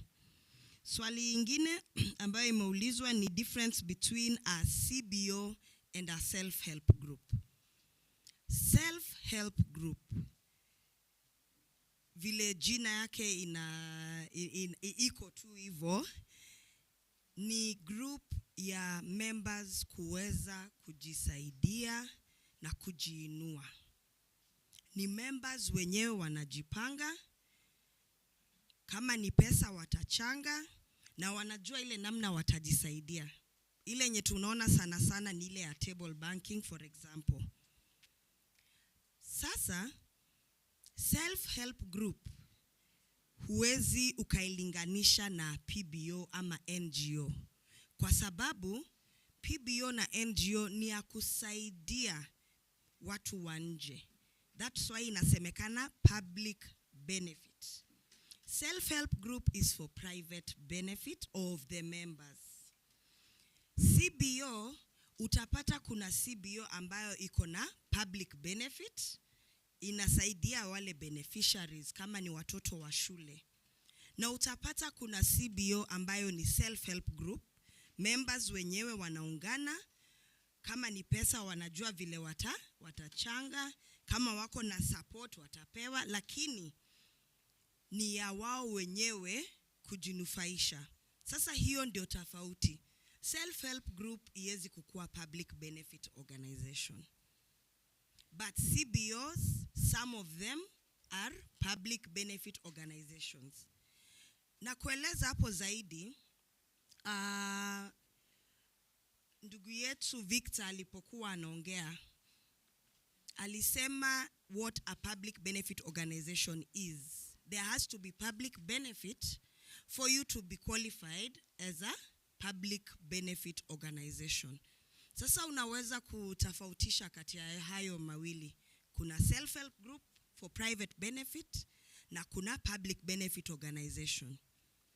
Na hata kama self-help group iko na some aspect ya public benefit, so long as there is private benefit, haitakuwa public benefit organization. Public benefit organization, rule number 1, it must benefit the public and not the members and not the directors. Hapo ni sawa? All right. So tena kumekuwa na swali kama can an NGO still run when the number of directors goes below 5? Kwa kawaida, namba ikienda chini ya 5, ambayo ni the prescribed minimum, board wenyewe watakaa chini, members watakaa chini, wafanye election ili kukuwe na replacement. Huwa kuna muda wa nyinyi kufanya hiyo mpango, kuna muda wa nyinyi kuita mkutano, mtatengeneza minutes, mchague yule ambaye atakuja kureplace yule ambaye ametoka. Sasa namba ikishuka 5 haimaanishi utafungiwa, hapana. Kuna muda, na kwa sheria kuna procedure ya kubadilisha directors, hata kwa regulation kuna procedure ya kubadilisha directors na members. Namba ikishuka chini, mnajikusanya, mnapanga election, kama ni kuingisha other members, kama ni appoint another director, hiyo ni sawa. Hiyo ni mambo ambayo sheria imeshughulikia. Alafu tena kumekuwa na the memorandum that has been presented by Dorcas. I see is she here? Or she has stepped out? Okay. Labda tumpe time kidogo, labda atarudi ili niweze kumpa majibu yangu. Alafu kulikuwa na hilo swali ya forums and federation, ya kuuliza ya kwamba kutolewa kutoka forum, kama ni mtu mmoja anatolewa ama ni kikundi kizima. Kwa sababu hii ni forum. Forum has been formed by a group of PBOs and a group of NGOs. There will be the code of conduct, kuna ile sheria ya hii forum, ambayo nyinyi wote mnazingatia kama forum, ambayo nyinyi wote you uphold and ensure to comply with your code of conduct, kwa sababu ni yenu. Nyinyi wenyewe mumetengeneza sheria yenu ya self-regulation, ya vile mnajipanga. Membership to a forum is by a PBO, and at that point the PBO is the member. Sasa ikikuwa sheria haijafuatwa na hiyo PBO ambayo ni member ya forum, ni hiyo kikundi ndio itatolewa kwa forum. It is not an individual person. Ni sawa? Kwa sababu hii ni group ya NGOs ambao wamekuja pamoja kukuwa na forum. So it will be the PBO that kwa imetolewa. I've seen Dorcas is back. Thank you very much. We have received your memorandum and we have had a look at it. My comments are that it is a very good proposal, and I see it really touches, and the most rationale is on ensuring accountability, ensuring transparency and good governance. So the proposals are in order. One is that of accepting online submissions. That is what the authority is doing. It is a work in progress. Wakati Rais alipeana directive ya kwamba services zote zitaenda e-citizen, na sisi tukaanza hiyo mkakati. Sasa tuko na e-citizen portal. ambayo we are still upgrading it. Sasa tunachukua registrations na tunachukua change of officials na mambo ya bank letter. Tunaendelea ku-expand ili services zote zikue hapo ndani. Payment yote tayari inafanyiwa through eCitizen. So once we are able to really onboard all these services, then the services will we will accept online submissions of all this documentation, na kila mtu ataweza kusaidika. Kila mtu kokote aliko ataweza kufanya application yake kutumia online system. Ukiwa inakuchanganya kidogo, unaweza enda hapo kwa cyber, unapata mtu anakueleza. Na bado ile wakati tutakuja kuzunguka tukifanya training, maelezo na sensitization, pia tutakuja kuwaonyesha jinsi ya kutumia the eCitizen portal. Sasa tukifanya hivyo, itakuwa rahisi kwetu sote ku access services from where you are. Hapo iko sawa? Aya, asante sana. And then again, the memorandum also largely addresses parts of the act. And in our wisdom, as we were drafting the regulations, we limited duplication of the act in the regulations. Particularly the section 8 is very broad. It already has many requirements and it is quite clear. So in the regulations, we did not want to find ourselves in a situation where we are duplicating the act and coming up with, a similar act. So we provided matters in the regulations that are really not clear in the act. Again, these recommendations, including specifying the directorship and the requirements for international NGOs to provide their certificate copies from their mother entities, is there. And it is there at the point of name reservation when you log into the portal.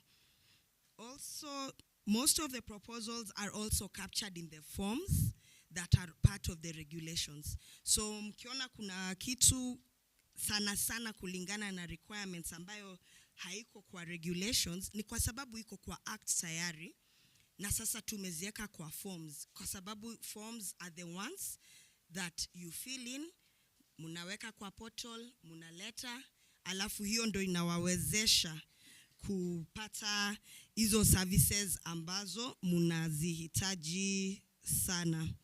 On the issue of the forum, Regulation 24 and 25, we will check on that, the citation. So thank you very much for that contribution, Madam Dorcas. I will also talk about the representation and inclusivity of the board of the authority as had been raised. That is a really valid point because it is enshrined in our constitution in the first place. Now, when you look at the composition of the authorities board, we have representatives from government, we have representatives from the federation, and there is provision for representatives and persons who are knowledgeable in the PBO sector. What the Act has not specified is the particular representation as had been raised in your question. Our understanding is that this is a provision in the Constitution, and the Constitution is superior. Now, when the Act was drafted in about 2012, before it was passed in 2013, that may have not been brought out clearly because why? The Constitution was there, and the assumption was whatever is in the Constitution must always be followed and we must abide by. Now we are here, 10 years later, 12 years later, implementing the old Act. It is also our view and understanding that in as much as that has not been provided for, it is a consideration that is made by the appointing authorities. And at the same time, when the PBOs are appointing their representatives, this is something that must be in their code of conduct, in their governance instruments, so that they are able to have representation that cuts across. And then, of course, is to mention, yes, we have a board that has women and men, and therefore, that is, the appointing authority should look into what you have raised in order to have that as a consideration, because there is room. In fact, there is room for everyone. There is provision for persons who are knowledgeable in the sector. There is provision for representation from the federation. And then, of course, now there is provision for representation from the government entities. So I would stop at that point and invite Lyndon to continue with the next phase of the questions, and then we will hand the mic back to our facilitator to guide us on the next phase of the Q&A. So karibu, Lyndon. Thank you very much. Asanteni kwa kunisikiza.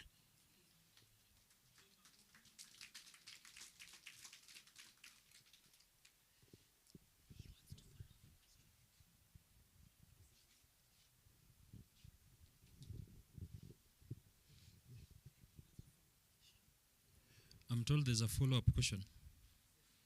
Yes, can we have it? The follow-up question, is it from you? Yes. Probably you stand. Okay. Okay, fine. Yes. My follow-up question, or rather comment, goes to these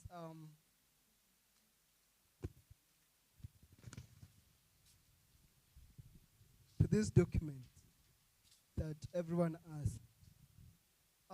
This is a data form that is made to give views, and I would suggest that vile tunataka kujua mtu akona ni mwanamke ama ni mwanaume, we also want to capture their type of disability, because a lot of times we don't know in our spaces the people that we are sitting with, and maybe their accommodation needs also need to be factored in. That's why I'm going to recommend, as we give these hard copies, that we provide also an online copy, that those with diverse disability, those with diverse disabilities will be able to also contribute this to this copy or this form adequately through other modes of communication. I sit here, and a big number of persons with deaf blind have been locked out of our public spaces because we have not considered their type of communication model that is tactile, and it's enshrined in our constitution as a national language that goes with sign language and Braille, English and Swahili. So we also need to see that play out very well in our public participation, so that and more so in policy discussions, because that is a key community that we choose to leave out deliberately. So yes. I believe I get your concern and your comment. It's very important what you're saying, and we are working with our communication department to make sure that we also have people contribute in Braille, or some of our writings given in Braille. But I can assure you that if you go to online, we have given, there's a QR code that we have given that takes you to the Act and also takes you to the regulations, and you can make online contributions through that. On the issue of Braille, we are working on it. It's not an easy thing to achieve, but we are working on it. We will definitely, moving forward, put it in place. There was a question on why it took long, over 10 years, for the Act to be implemented. When the Act was passed into law in 2013,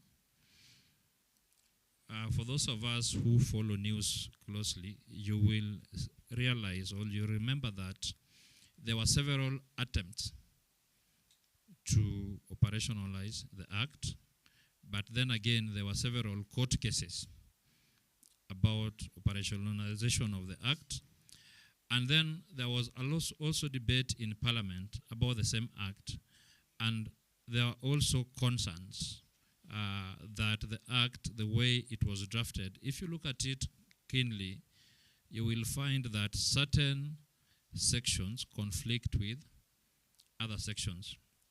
Certain clauses conflict with other clauses. So that is why it took this long to operationalize the Act, but only because after several court cases, the court assured us and instructed that we can implement the Act with all the mistakes that it has without attempting to amend it first. So according to the judgment, amendments will come after implementation, after we have experienced all those conflicts and problems and issues that the Act has come with, then we can engage on amendment of the Act. And again, we will come back to you during that for another round of public participation, so that we look at the Act together and say, this one conflicts with this one, which one do we keep? Let's keep this, let's remove this. So that is why it took that long. There was a question on the measures to regulate briefcase NGOs. This we are going to do through very close monitoring.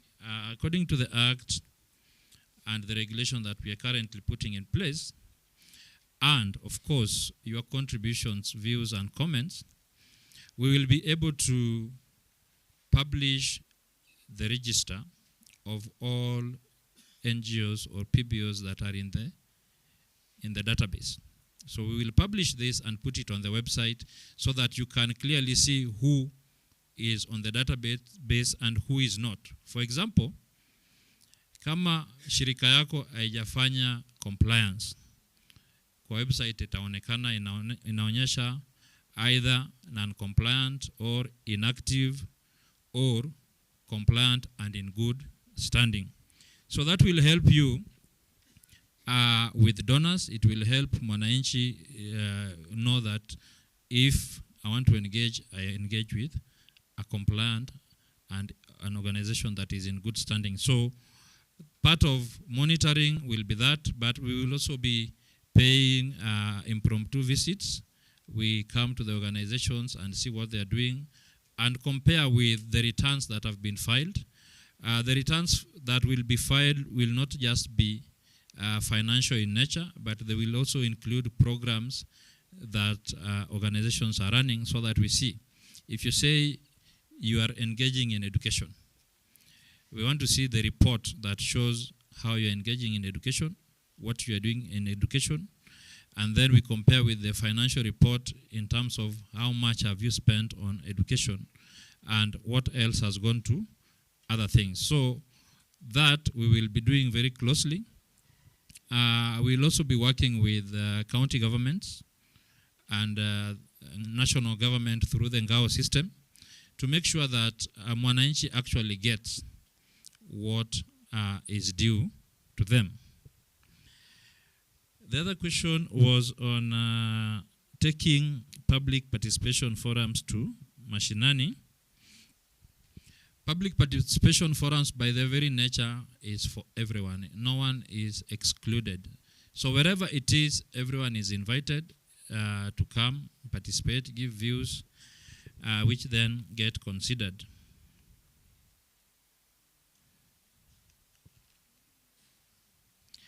There was a question on by Patrick John on someone who opened a school. The school got funded. Then the donor withdrew financial support. If you look at section 65 of the Act, you will find that we introduced a clause there that allows PBOs to engage in economic activities, income generating activities. So you can, instead of depending on the donor, you can diversify and generate your own income so that you are able to achieve your objectives. Alternatively, you can diversify in terms of donors. You don't have to depend on one donor. You can always, there's a database for donors. You can get your hands on that and try all other donors other than the one that you're used to, because sometimes donor focus changes. However, when it comes to section 65, it's easy in this way. One, if you have excess from what you produce within your organization, then you can sell some of them and use that income to operate your public benefit objectives. Alternatively, you can register a company and run it for profit. The catch is that the profit must come back into the PBO. If the profit does not come back into the PBO, then there will be regulatory breach and two organizations will come in. One will be the authority, the other one will be KRA. So as long as the company is owned by the PBO fully, no partnerships, and as long as that company, the profit that is generated is fully plowed back into the PBO, then the PBO issues the company with a tax certificate for purposes of tax exemption. Otherwise, if you do anything outside that, then you will be in breach of the law, and then there will be other compliance issues that will come in.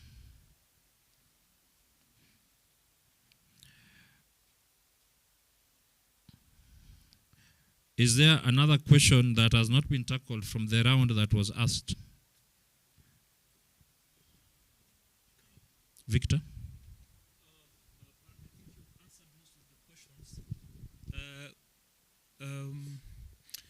I just want to add something regarding the consideration of people that are differently abled. One, we have an interpreter here. As an immediate response to that contribution, maybe you can stand for a minute so that you can say what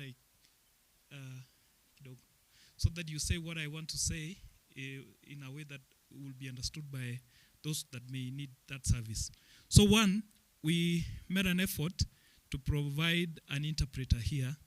I'm sure this is not sufficient. There are other considerations that would have been put in place, but for now we tried to provide an interpreter here for those that may use that service. For that reason, there are those that could be needing that service. We also did not want her to stand for the whole session. So we provided a seat for her to sit, but if there is somebody who needs that service and is seated behind or it's outside, we can make provision for them to sit here where they can access the services. So that's one of the considerations that we took into account regarding your contribution. So for those that are seated in the back, feel free to come and get a seat, a front seat. Yeah, there's already one that is benefiting from that service. Yeah, so because of we don't want her to stand throughout the session, so she can sit. But if you need to the service, just come in front. I think our maafisasi wamejibu maswali mengine vizuri. Meridhika na majibu yao. Tuwapigie makofi basi. So now we are proceeding to the next round of questions. So kulikuwa na mkono pale nyuma kwanza, ule nilimsimamisha. Ndio tukaenda kwa majibu. Nataka tuanzie pale, tukuje kwa huyu mzee, tuende pale na ule. Alafu tena tuchukue zingine. Ndio tusijichanganye wenyewe. So give that mama the mic. Good afternoon. My name is please, is the mic working? Vile tulisema ukipatiwa mic, unasema jina lako, unatoka count gani, alafu unaenda direct kwa swali lako au maswali yako. Good afternoon. My name is Katunge Musyoki. I traverse counties. Okay, I honestly can't hear you, so I suppose that... Hello? Yes, that's better. Audible now? Yes. Okay, thank you. My name is Katunge Musyoki. I'm from Machakos County. I'm representing Mama Africa. I'm the CEO, Mama Africa International Family Foundation. We are working in Nairobi County, Rinchon, in the Machakos County, and towards Lower Eastern Bloc. My concern is one. We are talking about a document of 2013. And talking of document of 2013, actually most of us here who are seated here are not very sure what are we discussing. I have heard somebody asking what is the difference between CBO and the self-help. That is to say a number of us are in darkness. Number two, my feeling is that if really we could have been given slightly more time, because I know it has been a journey for this document to be placed in public domain. And if we rush and they talk of we have fulfilled our public participation space, and yet the document has gaps. Going back that long journey, which has taken 10 years and above to reach Parliament, to be accepted, it is not easy. I could have requested the concerned authority to reconsider, give us a soft copy of this document, give us an avenue to read, and perhaps give our input and forward to your offices, much as I have heard from some of us telling us they have a memorandum. We appreciate that bit. Whoever gave their input to memorandum, it was good, we appreciate that. But also, other organizations like myself, I'm a community development practitioner. I represent community development practitioners in Lower Eastern, as well as Mama Africa is the representative organization. We could have said, when we talk of NGOs, CBOs, we talk of surveys, we are talking of community development. What input is it in this document? I could have requested we do more, and more so, another concern I have from the Act. We have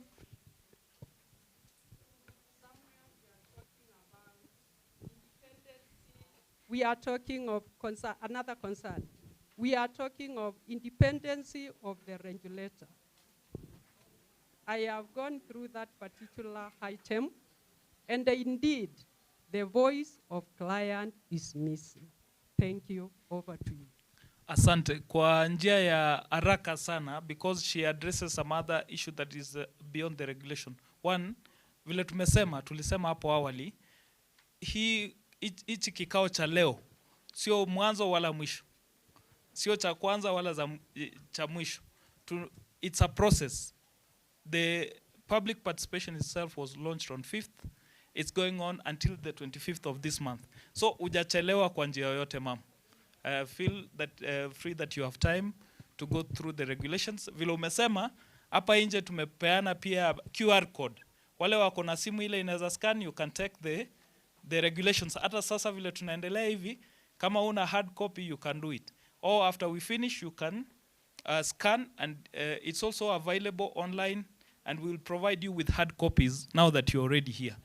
So the other issue the officers will handle. So we said we move from then patio mzee Mike. Asante sana kwa maswali yako, ma'am. Those are very legitimate questions, and they will be addressed properly.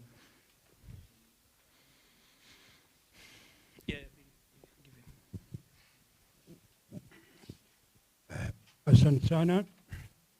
Kwa majina mimi naitwa Ndonga Ndonye kutoka Machakos Town, Machakos County. Na nafurahikia. Kwanza nashukuru sana organization ya PBA kuja Machakos tuichangie. Nashukuru sana kuja kwenu. Asante. My concern goes to part 10 on the miscellaneous provisions appearing on the page 30. Subtitle, engaging in economic activities. Yamechangiwa mazuri sana na yule aliyetoka hapa on that topic of engaging in economic activities. Walakini, when the PBO is supposed to engage in economic activities, that economic activities is supposed to be anchored somewhere else. And as you have seen, it is supposed to be licensed or authorized by the relevant regulatory authority. It is my concern the PBO is supposed to be registered either in the Companies Act so that we know it is operating under the Companies Act. But here, it is just left hollow, suspending somewhere, leaving it to the mercy of the regulatory authority. So, the body is supposed to be independent and operating its own. It is supposed to stand out in its own feet and not at the mercy of anybody else. So, when the organization decides to engage in any economic activities, it should be allowed to be registered fully in the Companies Act so that it operates within that bracket. Asante. My previous, I explained it verbally, just it operates verbally, but it did not go further than that. So it appears maybe one way or another, you are going to be at the mercy of someone else. Asante mzee. As we say, it is an independent Kenya, and the forum and the organization is supposed to be independent on its own. So it is my concern, let it be allowed to register as a company and operate it. Asante. Last but not least, the members of the draft public benefit organizations, are they insured in any body? Are they covered in any insurance cover? As you are seeing, members are being maybe handled in one way or another, which is not pleasing to independent Kenya. Please, it is my concern. If the members are not enjoying any benefits of the insurance cover, please, may it be included so that we feel we are part and parcel of the whole system. Thank you, Mr. Chair. Asante sana. Tupigie mzee Ndonye makofi, maswali yake mazuri hayo. And then we said we go somewhere. Give this gentleman a mic.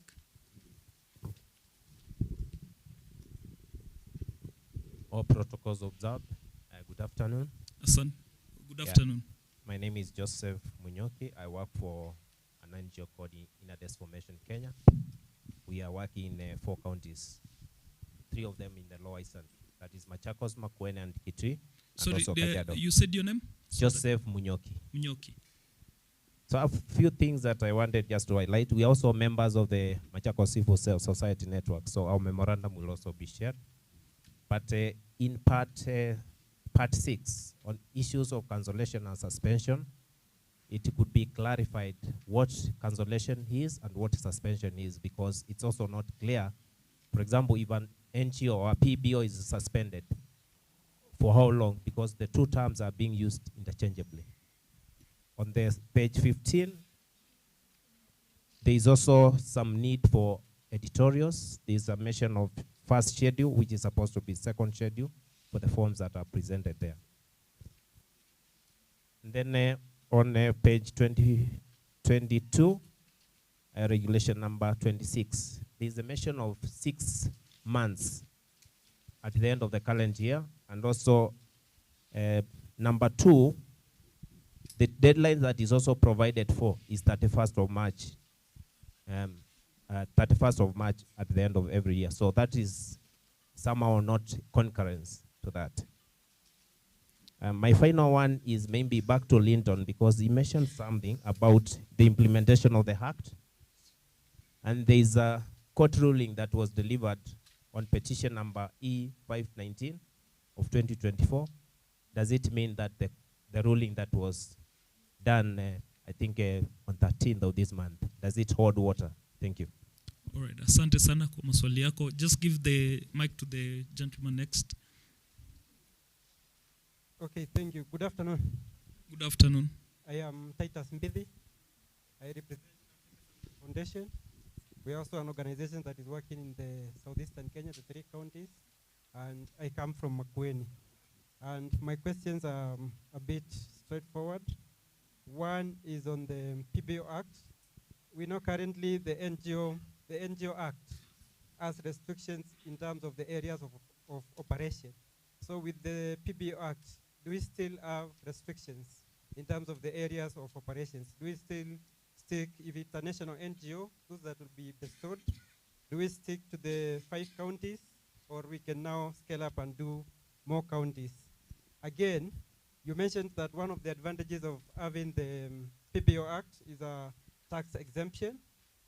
When you talk about tax exemption, will it be automatic or will it be earned?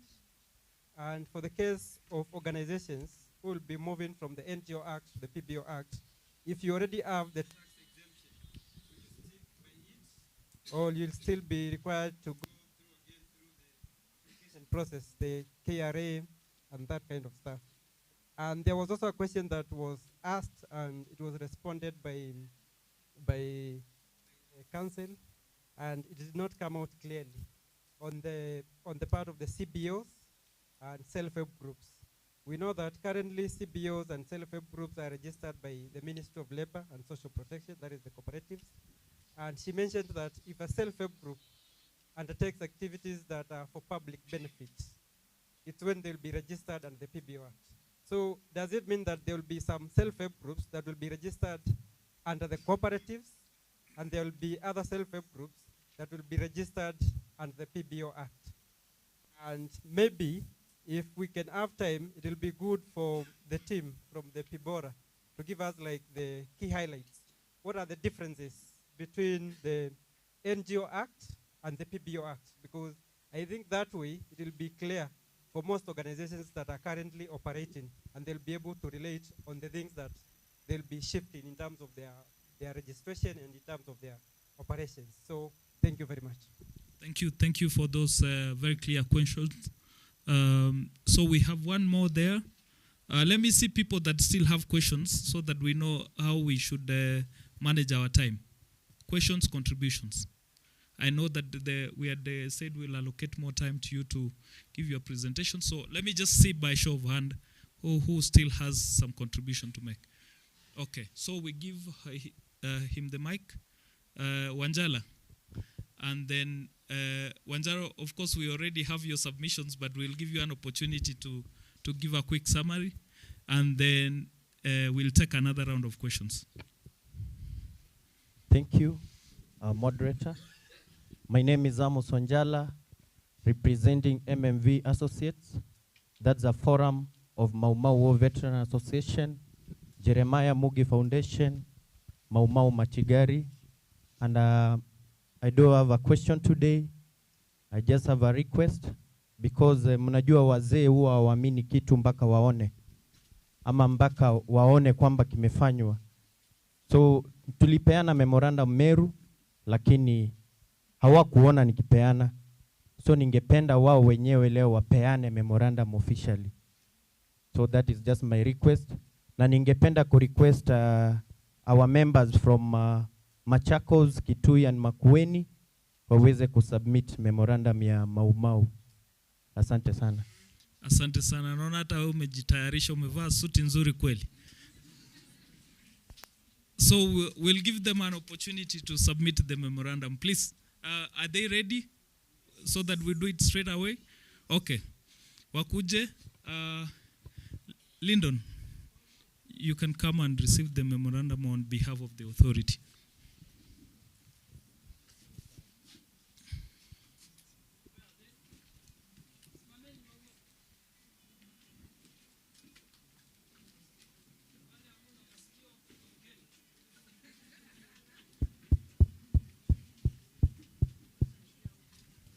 Msimame hapo vizuri ndio picha iko pale, muweze kupigwa picha. Msimame nyote hapa, piga mstari. Wengine wakuja hapa wale hawatatoshea huko, lakini jaribu msimame hapa. No, muangalie pande ile.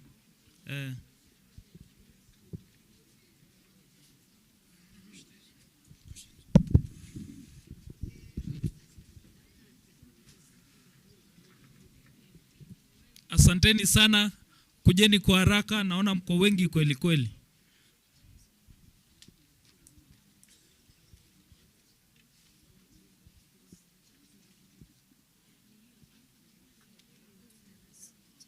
Wale wako na hiyo copies muinue juu vizuri so that ionekane memorandum.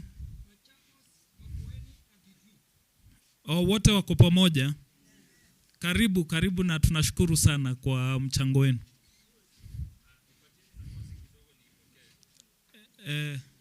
Ucha huyo afisa kuja huko mbele ndiye atapokea.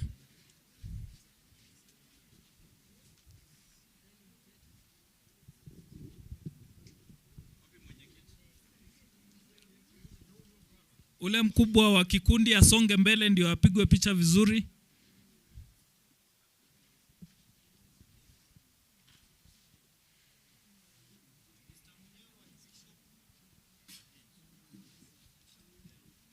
Asante sana pia kwa kupigania uhuru wa nchi yetu watu hao wa Mau Mau. Tunashukuru sana. Tuwapigie makofi.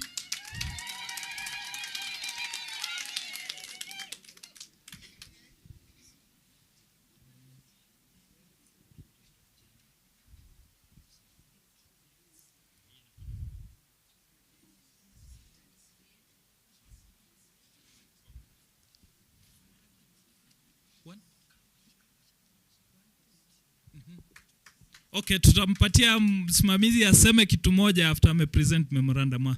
Asante sana.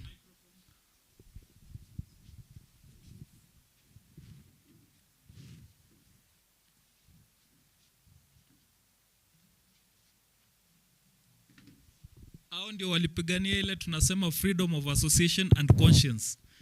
Asanteni sana. Amujambo. Amujambo tena. Majina anaitwa Johnston Paluka Munyo kutoka Mboni Makueni pale Tulimani.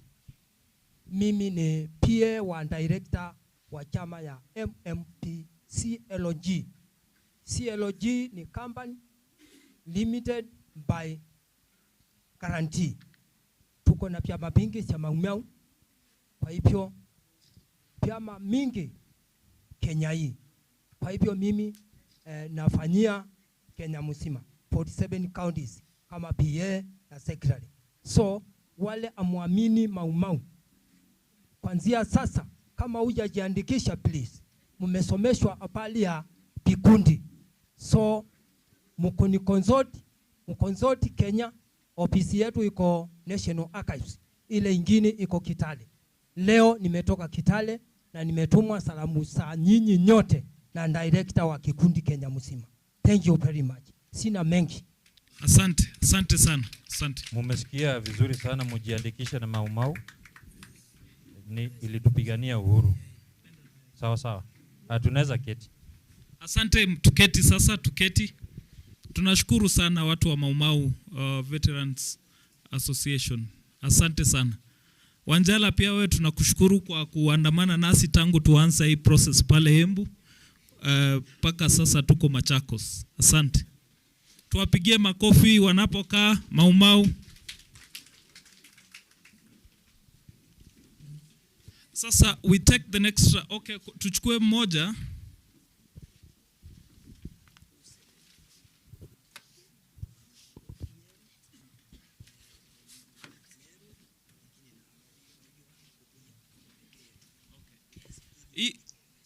Okay, the members that wa Maumau walikuwa hapa, they have come from many counties. Nyeri, Nairobi, Makueni, Kitui, Machakos. It's a national representation. Tuwapigie makofi tena.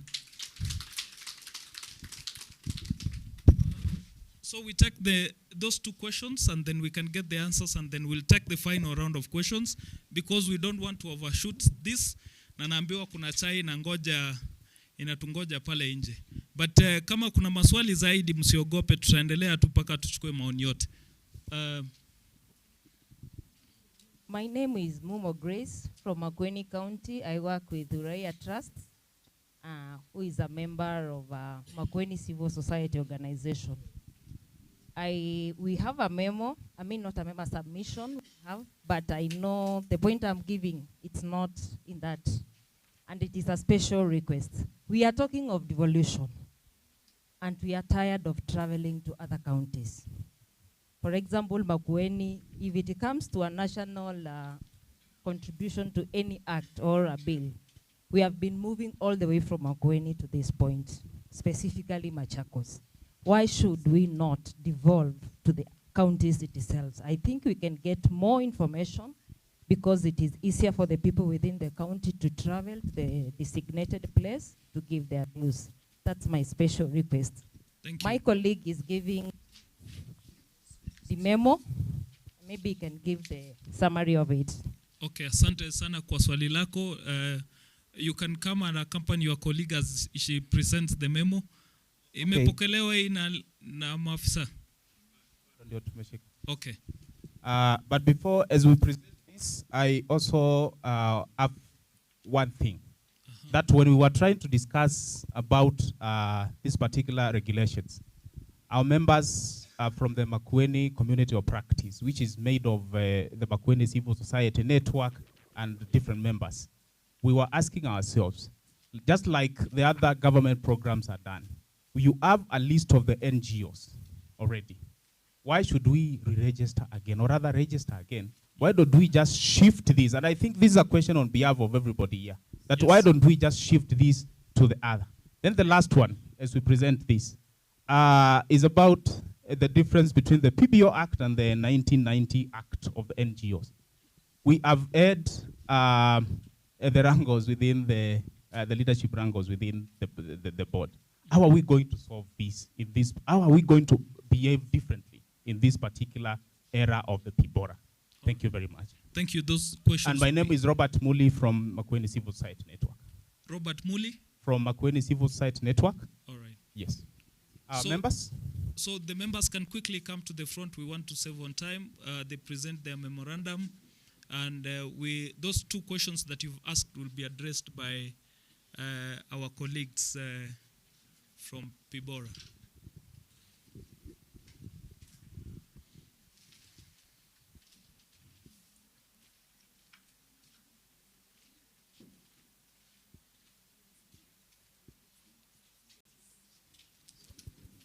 Are we going to have them signed? Yeah, they will be signed, but let them be received and then we'll go to the registration desk for the other procedures. Okay, then my chairman will be presenting that, but we have paid a lot of emphasis on the fees aspect because we feel like the members of the network, of the civil society network of Makueni, needs to also be captured and actually look at the fees for that matter. So probably you will go through it and give us a response towards the whatever has been given. Thank you very much. Asante sana, tuwapigie makofi.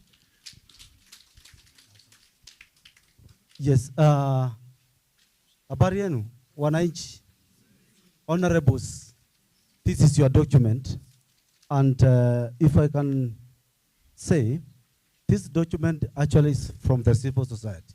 We came up with it, we documented, and it was now negotiated through the parliament. It became a document, it was signed, and then I feel a success to the civil society because the document is real, it is honored by the government of Kenya, and now we are working on it. So I think this is the best time actually to critique, to amend and make any changes which suits ourselves. This is the time. So musianguke. Mko sawa?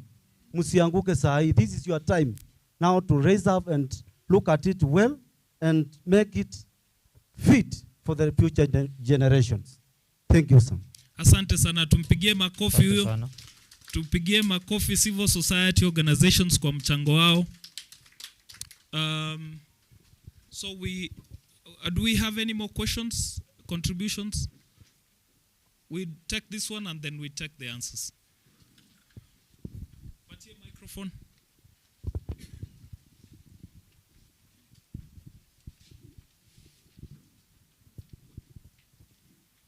Unaweza kuja.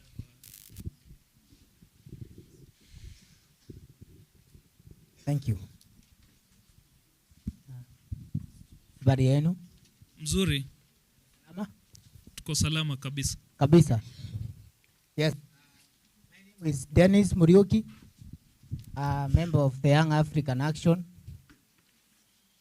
an organization affiliated to the civil societies organization on the Lower Eastern. Our memorandum is clearly stated, but I've got some few that I want to have the clarification and my recommendations. Okay. One. Oh, ni kama wajasikia jina yake. Sema tena jina lako. Maybe unaweza chukua hii microphone. It could be better. My name is Dennis Muriuki, a member of the Young African Action. Yes, so my first memorandum is about streamlining the registration process.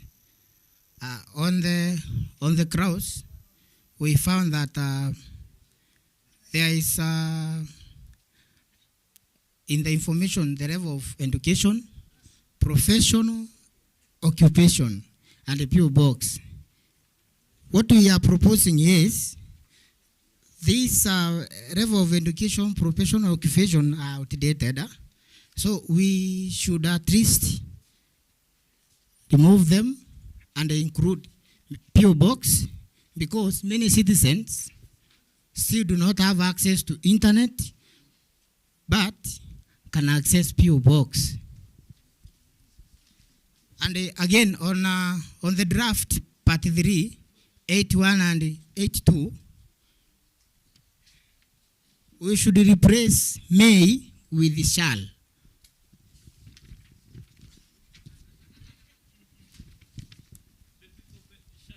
The people shall. Yes, on registration of international public benefits organizations, we saw that you recommended all the part of the regulations. The people should provide their duly signed attendance with list telephone numbers and the personal identification numbers of the members present at the meeting. So what are we proposing is, in the review of the data protection sharing, at least consider that for safety purposes and the number sharing. Munaona kwa maybe Twitter, when you wako Twitter, namba inatumwa tu hapo ya mheshimiwa, mnaambiwa msalimie. So hatutaki kuona kitu kaa hiyo, tafadhali. Sawa?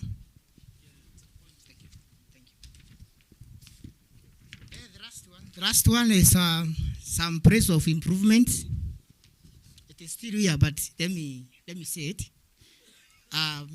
Public Benefit Organization Regulation Authority to have outreach and capacity buildings for programs on the registered organization. Consider that. 2, the Public Benefit Organization Registration Regulation Authority offices and branches across the country and the counties, all maybe at Huduma Center for easy accessibility, sababu watu wengine hawawezi fika kwa ofisi yenu. And the last one, this is the best, actually the best one, the federation should be an unstate actor. Tutaki kuona wanasiasa wakiingililia hii kitu, tafadhali. Asanteni sana. Nimekuja na chairman wetu, the CEO. Ningependa akuje to present hii kitu. Lyndon, kindly do us the favor of receiving the memorandums from our friends.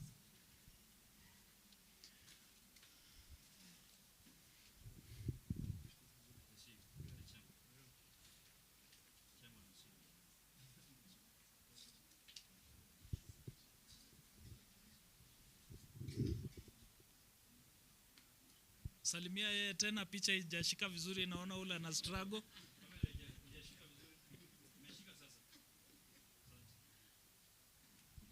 Sawa, asanteni sana. Asanteni sana for the questions and for the memorandum. So the mic is out. Any more questions?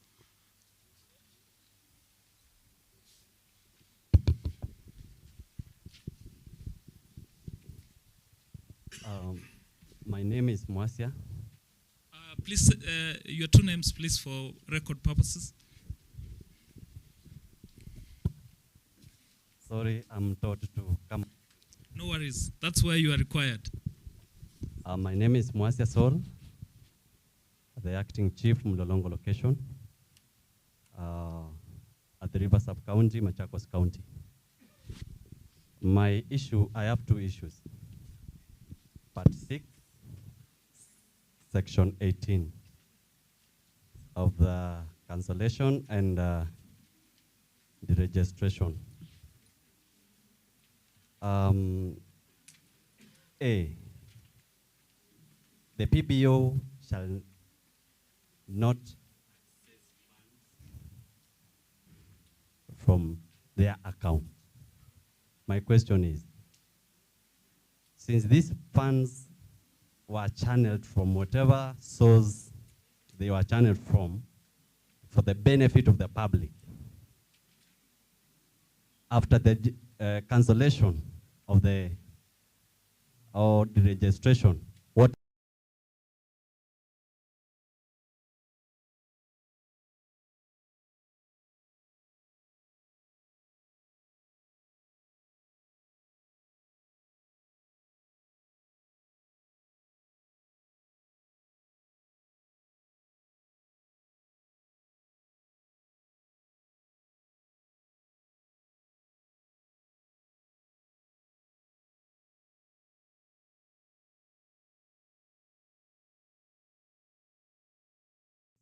PBO has involved itself with politics or political alienation? Is cancellation of the license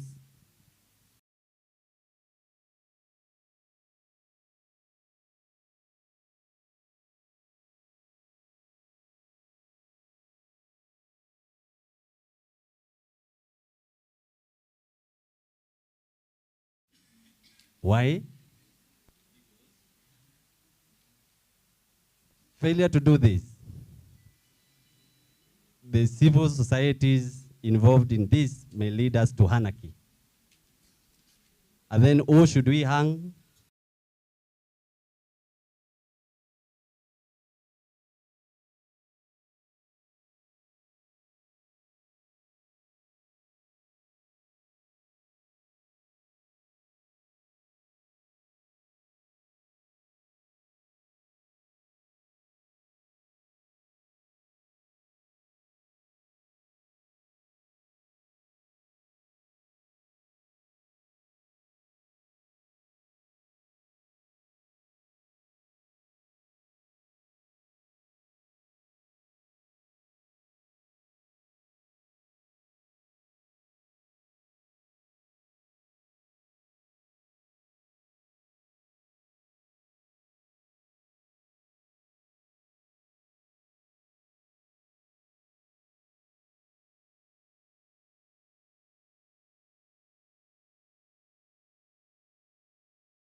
person and the lady that is remaining. Okay, then we need another round.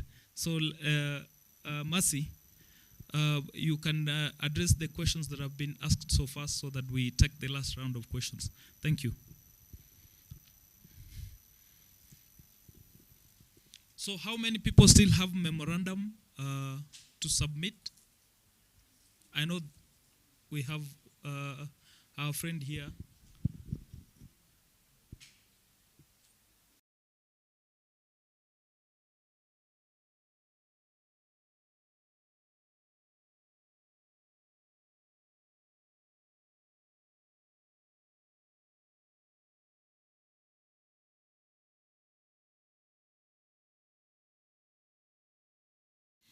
It helps us to improve on the document.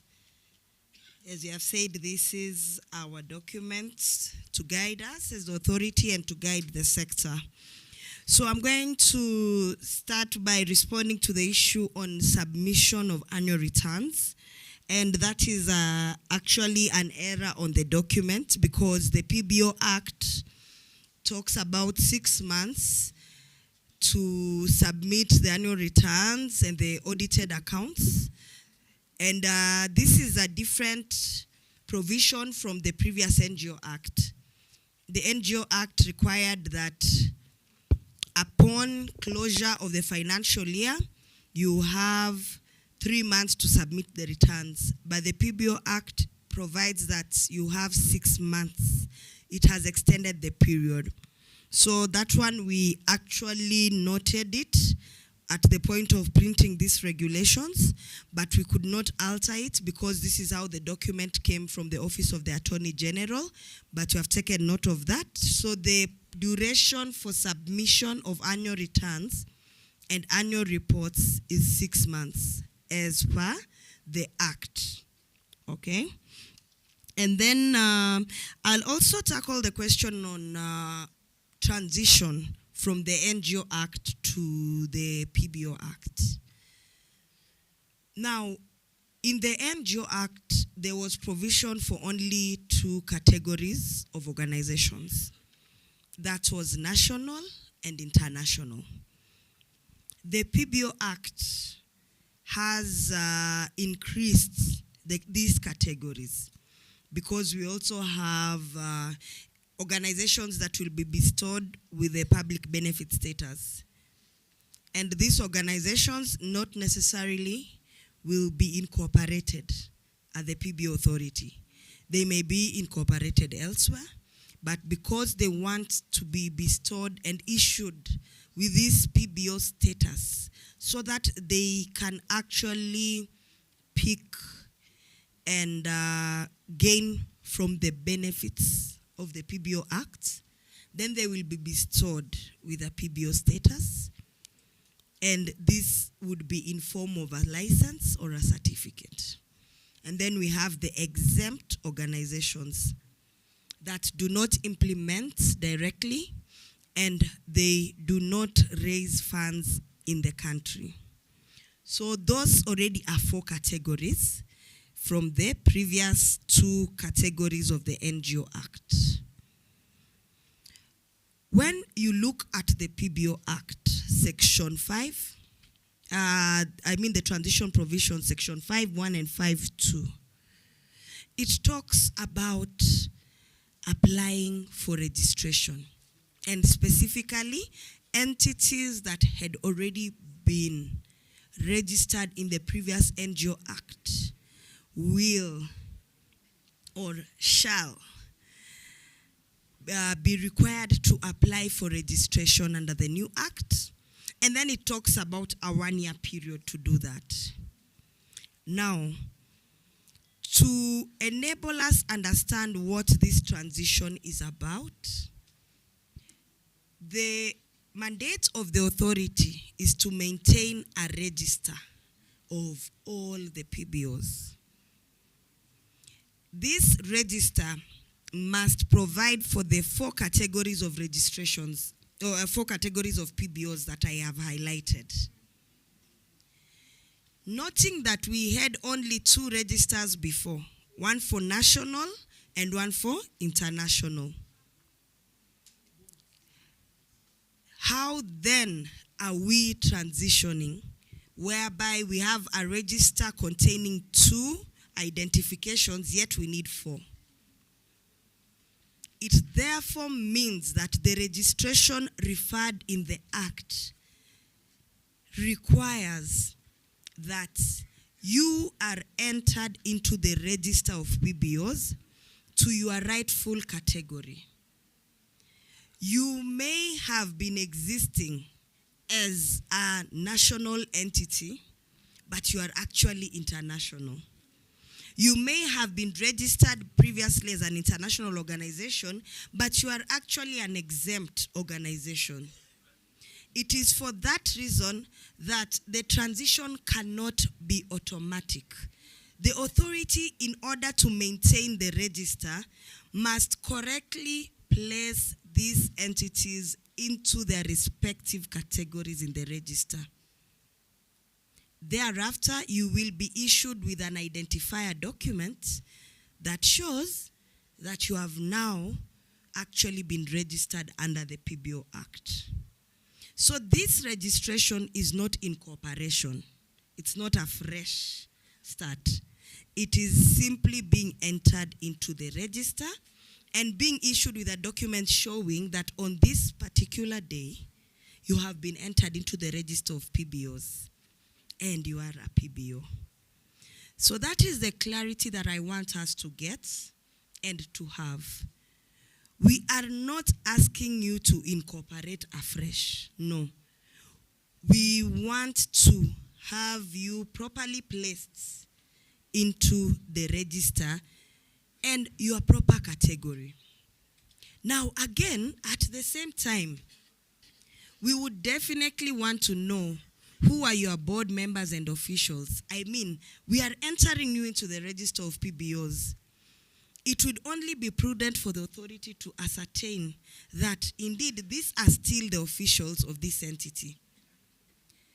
And since the PBO Act brings in new dimensions, we would also request that you amend your constitutions where need be to incorporate the new dimensions in the Act. For instance, the financial year, because there is a change in the financial year from 3 months to 6 months. For instance, if you are engaging in income generating activities, you would want to have that placed in your constitution. Another one would be on the safety of assets as provided for in the PBO Act. So there are elements in the PBO Act that you may be keen on having in your constitutions. Therefore, as we are transitioning and entering you into the register of PBOs, we would require such information so that moving forward, we have placed you in the proper category. There is no confusion about you actually incorporated as an international entity, but you are actually supposed to be an exempt organization. And I want to tie that point with a question that was asked about tax exemption. Tax exemption is not automatic. What the authority does is to recommend you to the entity that under statute is required to issue tax exemptions. We recommend you because we are the custodian of the records. We can confirm that indeed you are registered with us, indeed you carry out that charitable activity that you do, and indeed these are your directors. So if you are now enjoying a tax exemption and we transition, it is at that point that the identifier document we will give after you have transitioned to show that you are now a PBO comes in, which you now continue using with KRA. So it does not mean you will apply for the tax exemption afresh.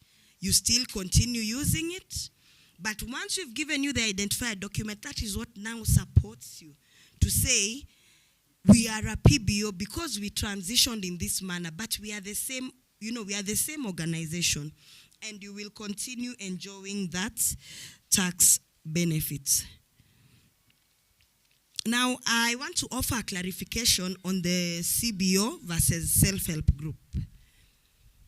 The point is, self-help groups are for private gain. And if they offer any public benefit, so long as there is private gain, they cannot qualify to be a public benefit organization. For CBOs, we have some that are mixed or a hybrid. Some actually do offer public benefit and therefore will qualify to be referred to as PBOs and to be entered into the register of PBOs. When you look at the wordings of the Act, it states that a CBO whose objectives do not benefit the members. So the first thing, whichever way you have been incorporated, if there is private gain, there is no way you can be referred to as a PBO. If you are for public gain, then you qualify to be referred to as a public benefit organization. And then we have tackled the issue of the transition and that of the tax exemption. So I would like to end this, my particular session by responding to the question about the court case. And to say that, yes, the High Court's pronounced itself and made several orders. Presently, we are in the Court of Appeal with a view of challenging that provision. And also, we have obtained stay orders. So, as it is right now, everything that the authority is mandated to do, we then continue doing it, including having this very meaningful engagement that we are having today. There was the question on why it took so long to have the act in place, and it was responded to. But I would like to also respond to a very critical question that was asked about the amendment of the act. In 2014, a task force was established to amend this act. It did not succeed because the matter went to court. And therefore, the amendments were not seen through. The amendments did not take place. So we have the act as it is. The court pronounced itself and indicated that we need to operationalize this act, implement this act, and then see what are these other gaps as we implement the act, and thereafter go for an amendment. I will be glad to indicate that about 95 to 98% of the matters provided in the regulations are not the ones that were up for amendments. So the regulations are okay and they are in order. The issues to be amended are in the act. And the beauty about the PBO Act is that it is very elaborate, very broad, that you don't really need to provide regulation for everything. The Act speaks for itself. So therefore, once we do this, because we are complying with the court directive, we are also complying with the presidential directive of operationalizing the PBO Act. Once we are done with the regulations, we will then be able to revisit the issue of what were these amendments? Are they working for us? Or what can we therefore do? So we are doing this because it was in the best interest of the court, and it was in the best interest of the Office of the President that we actually, first of all, operationalize the act. Sasa vile tuna operationalize, ndio tumekuja na regulations, ili tuweze kujadiliana na tuweze kuelewa hili document inakuja kutusaidia vipi. Na ndio maana tuko hapa leo. Maneno ya koti yako salama. mambo ya koti sasa tuko court of appeal, hiyo ni maneno ya koti yataisha na tuko salama. Hakuna shida yoyote tukiendelea na huu mkutano wetu, hakuna shida yoyote na woga wowote tukiweza kujadiliana kuhusu regulations jinsi ambayo tunajadiliana. Na washukuru sana, asante. Huyo ofisa anaitwa Mercy Sois, anaeleza vizuri, tumpigie makofi tena. So I think you are getting to. Yes.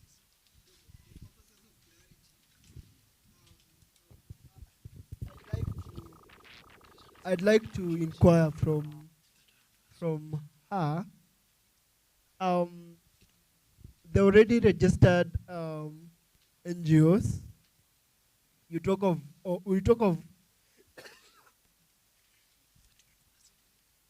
of a transition that might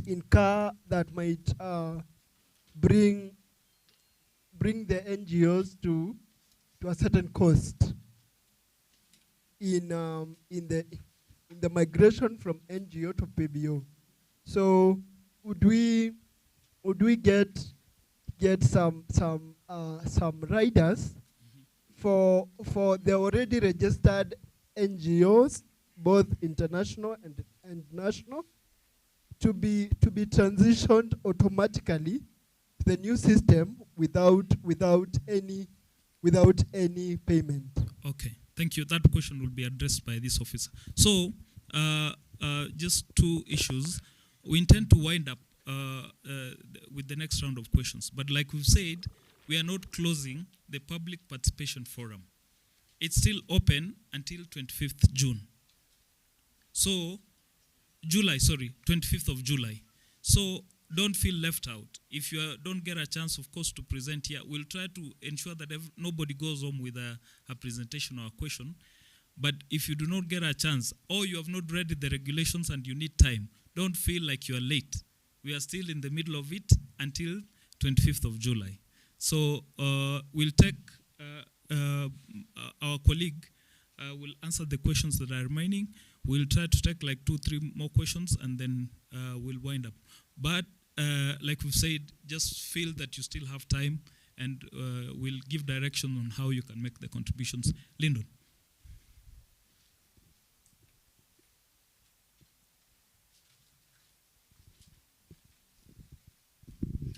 Thank you, Victor. I will quickly go to the questions that have been asked. There was a request for our email address. The booklet that we've given you has all our contact, phone numbers plus email address. You can use that. Then public participation, like he has alluded, is still on. Deadline is 25th of July. So you are still... it's still open for you to bring your views, memorandums, emails, comments, as we proceed around the country. Then there was a question on the license under economic activities. There was a question that the license given to PBOs should apply across the board to the businesses that a PBO may run. This is not possible. There's a reason why we have different registration regimes. For example, we have companies. The companies engage in business. PBOs engage in charity. You cannot mix those two. Companies limited by guarantee engage in charity. That is why the law has, the Companies Act is split in two, where you have limited by shares, limited by guarantee. So in this section, we are providing an avenue for PBOs to engage in business, and that means they have to be registered with a different registration regime. For example, if you operate a school, don't you have to get a license from Ministry of Education? Sinikweli? The same applies. So wezi enda kwa watu wa education na ukose kuchukua license yao. Ukisema we ni PBO, you will remain a PBO but you still have to get the license from the other side. Those are already established protocols. The other question is from Joseph Munyuoki on filing annual returns. That one Mercy has covered.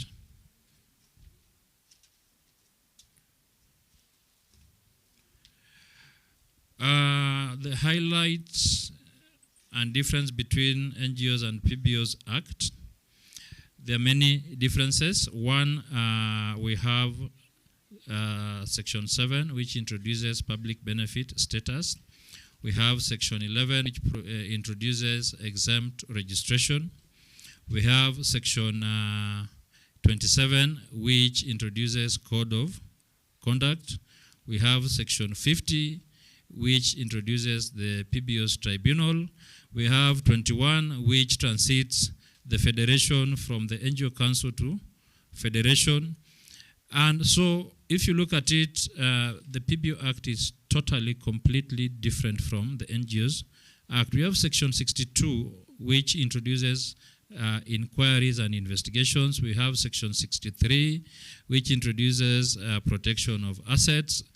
We have Section 65, which introduces economic activities. So it is totally, completely different. And you are welcome to refer to the booklets that we've given you. You will see the frequently asked questions. That is among them. The answers have been given there.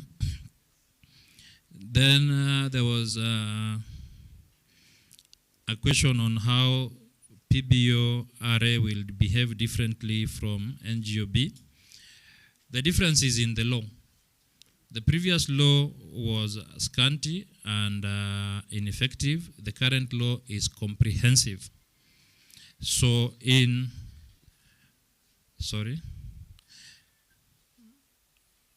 effecting this new law, we will not be behaving the same way as we did under the old law, because there are new things that have come with the new law that we will have to implement. Streamlining registration process, I think that is a question you've just asked again. By dint of law, everyone currently in the registered, even if you are just registered yesterday, as long as you are in the register and you've not been deregistered, you automatically transit into the new dispensation. However, even as you automatically transit into the new dispensation, remember that the documents that you have, they read the old dispensation. Si ni kweli? Unataka kwenda kwa bank na certificate imeandikwa NGO na wanasema wewe ni PBO. Itafanyika? Si lazima ukuje tukupatie certificate mpya nasema sasa wewe ni PBO. Si ni kweli? We have under the regulations given all the costs that will apply, and that is not one of them. So still you are free to give your voice. If you want us to attach a cost to it, why not? Don't worry. You have, as I stand here today, as sure as the sun will set in the evening, you have transited. But you need to come and update your records to reflect the new status quo. Sio inaeleweka vizuri? Kabisa. Then there was a requirement to submit personal data, not present data of members present in meetings. We have a law called data protection. We take that law very seriously. We do not play around with your data. We keep your data in confidence. We only use it for purposes of the law, nothing else. So whichever data you give us, we only use it. For example, the data that you've given us here today, when we go to Parliament, we will be asked, you said you were in public participation. Nani alikuja? Then we will present that to Parliament and say we were in Machakos. These are the people that came. Sio ni sawa? Ama? So we take data protection very seriously. About outreach and capacity building, Section 42 mandates us to do capacity building trainings. We will be doing that. When we were in Meru the other day, they requested that we decentralize capacity building trainings, and we agreed with them that we will be going from county to county and giving capacity building trainings within those counties. So that is something that is already taken into consideration. About offices and Huduma Center, we are in the process, and it's a good thing the board members are here. We are in the process of decentralizing. Already we have 5 regional offices. We are still going to open more funds allowing.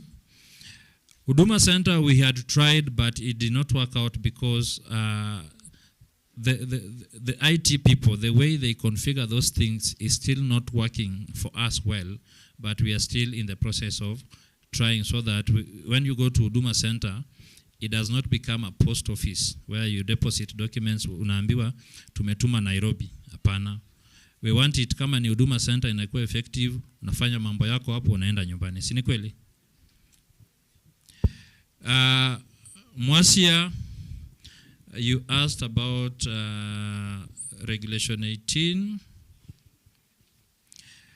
Shall not withdraw, PBO shall not withdraw funds from the bank upon suspension.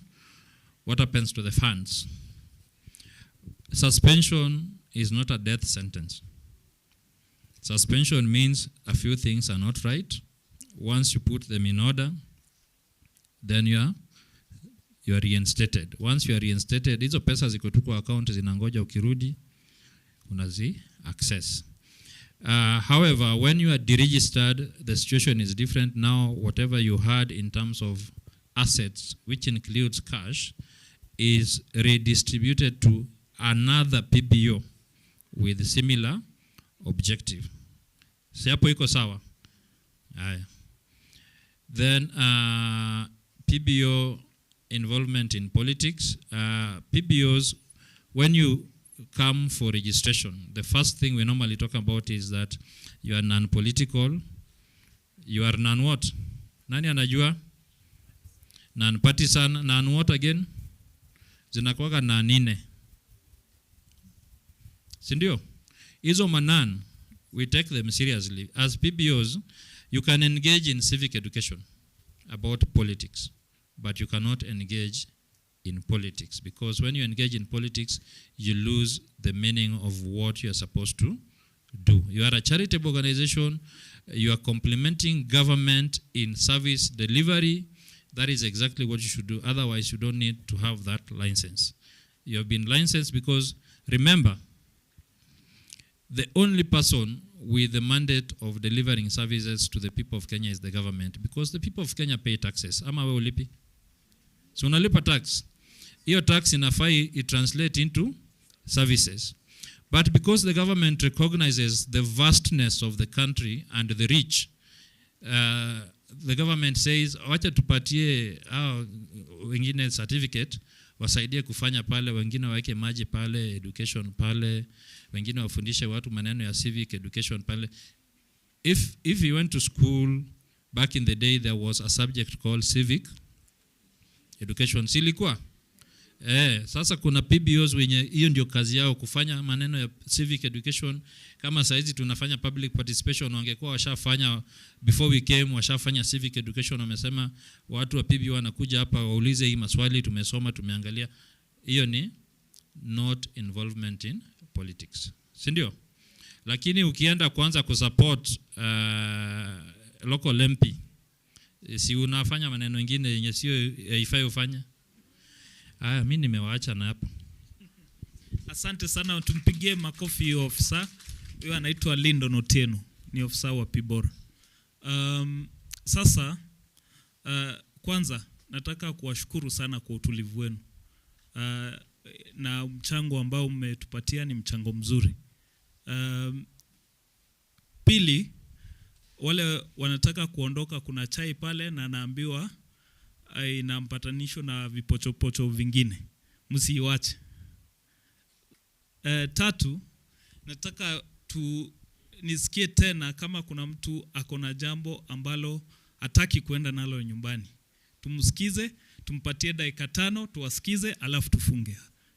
Tumekubaliana? Hii utulivu ambao umeonyesha mnaweza kuonyesha for the next 5 minutes or 10 minutes, 5 minutes minimum. Okay. So patia microphone ule mwenzangu pale nyuma. Tuanzie backbenchers tukisonga hivi.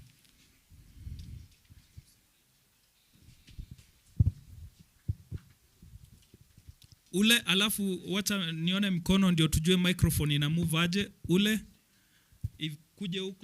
ikuje huko imalizie pale. Watu waine. Okay. Kwa majina naitwa Augustus Wambua Mutike. Mimi ni member wa CSRG, Civil Society Reference Group Kenya. Na sisi tuko na input from our movement, so tuko tunataka kuhand over kwenu. I had some couple of questions but they have been answered. So mimi nashukuru sana kwa kuja Machakos. I'm from Machakos County, but in Yata. Thank you. Wale wako na memorandums kuja usimame hapa, kuna mwingine pia anafaa kuja nayo.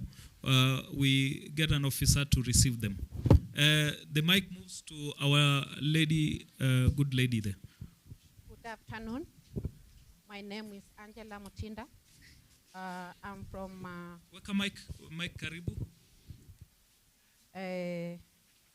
Angela Mutinda from Machakos County. Organization My Forest Kenya. Mine is to thank you, directors, for coming to Machakos. I had some issues with my organization, but now I can go back and solve the issues amicably. Thank you. Thank you very much. Thank you very much.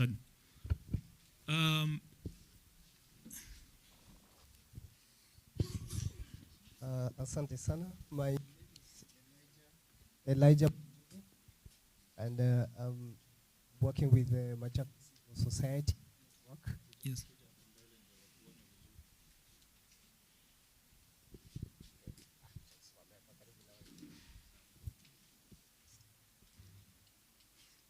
So my name is Elijah Munovi, and working with the Machakos Civil Society Network. And I really appreciate that we have been here. My colleagues are printing so that we may hand over, but among the 6 things I had, allow me just to talk about the 3. And one is about on the establishment, the powers and the functions of the authority. One of the key words which is put there is about opinion. And when we are talking about the opinion of the authority, I would suggest that we put the opinion of the authority in consultation with the FBOs. Simply because when we leave it at the opinion for the actually authority, it might compromise in one way or the other. But the other thing is about the application and the name search. The provision which is given is about name search to be 2,000. But when you look at the business registration and application and the name search, it is at 250 shillings. I would request if we can consider to make it at 1,200, and at least it will be fair.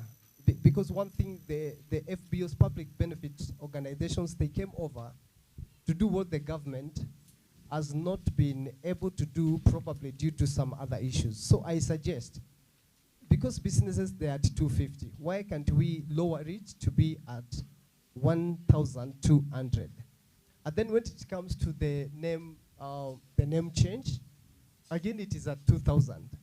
But when you go to the business entity, and when it comes to businesses, it is 800.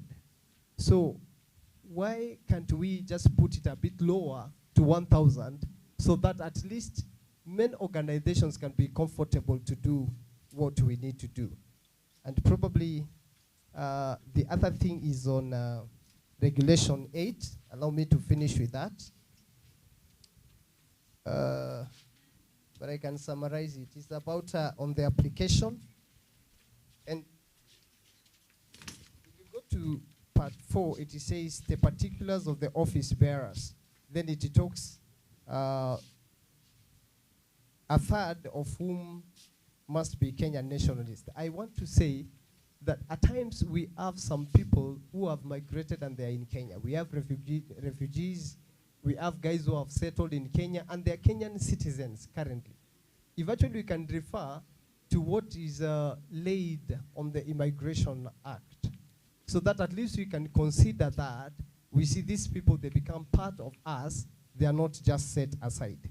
And as I finish, I want to say, is the public benefit organizations, we are working within a government, but I want to say that let's not allow some compromise from the politicians. We'll be safe to go. Thank you. Thank you very much. Thank you for your contribution.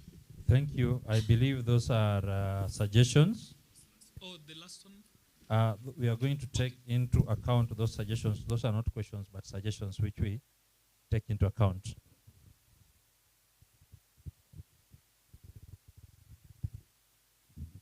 Good afternoon. Good afternoon. Yes, my name is Judah Mutuku. I'm coming from the Makueni Community of Practice. I represent an organization called Chain International Organization. My question was a point of information which we had as a community of practice about where the public benefits organization is domiciled, because that was information which was not clear. That's it. The authority? Yes. Okay.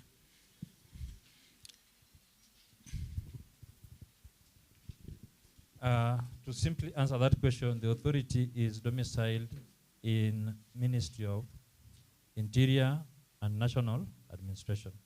That is where the authority is domiciled. The physical address for the authority is Cooperative Bank House,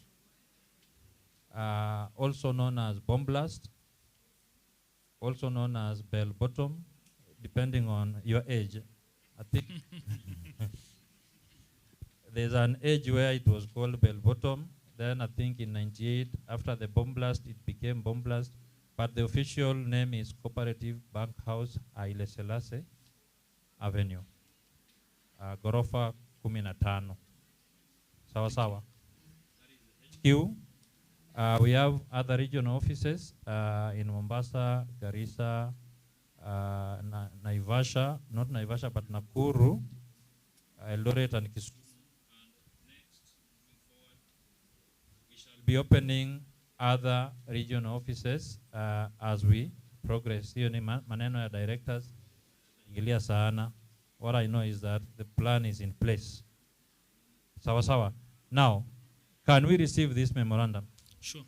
Proceed. Proceed. The photo, the gentleman that was taking the photos, there was a lady also. Oh, they're on toes.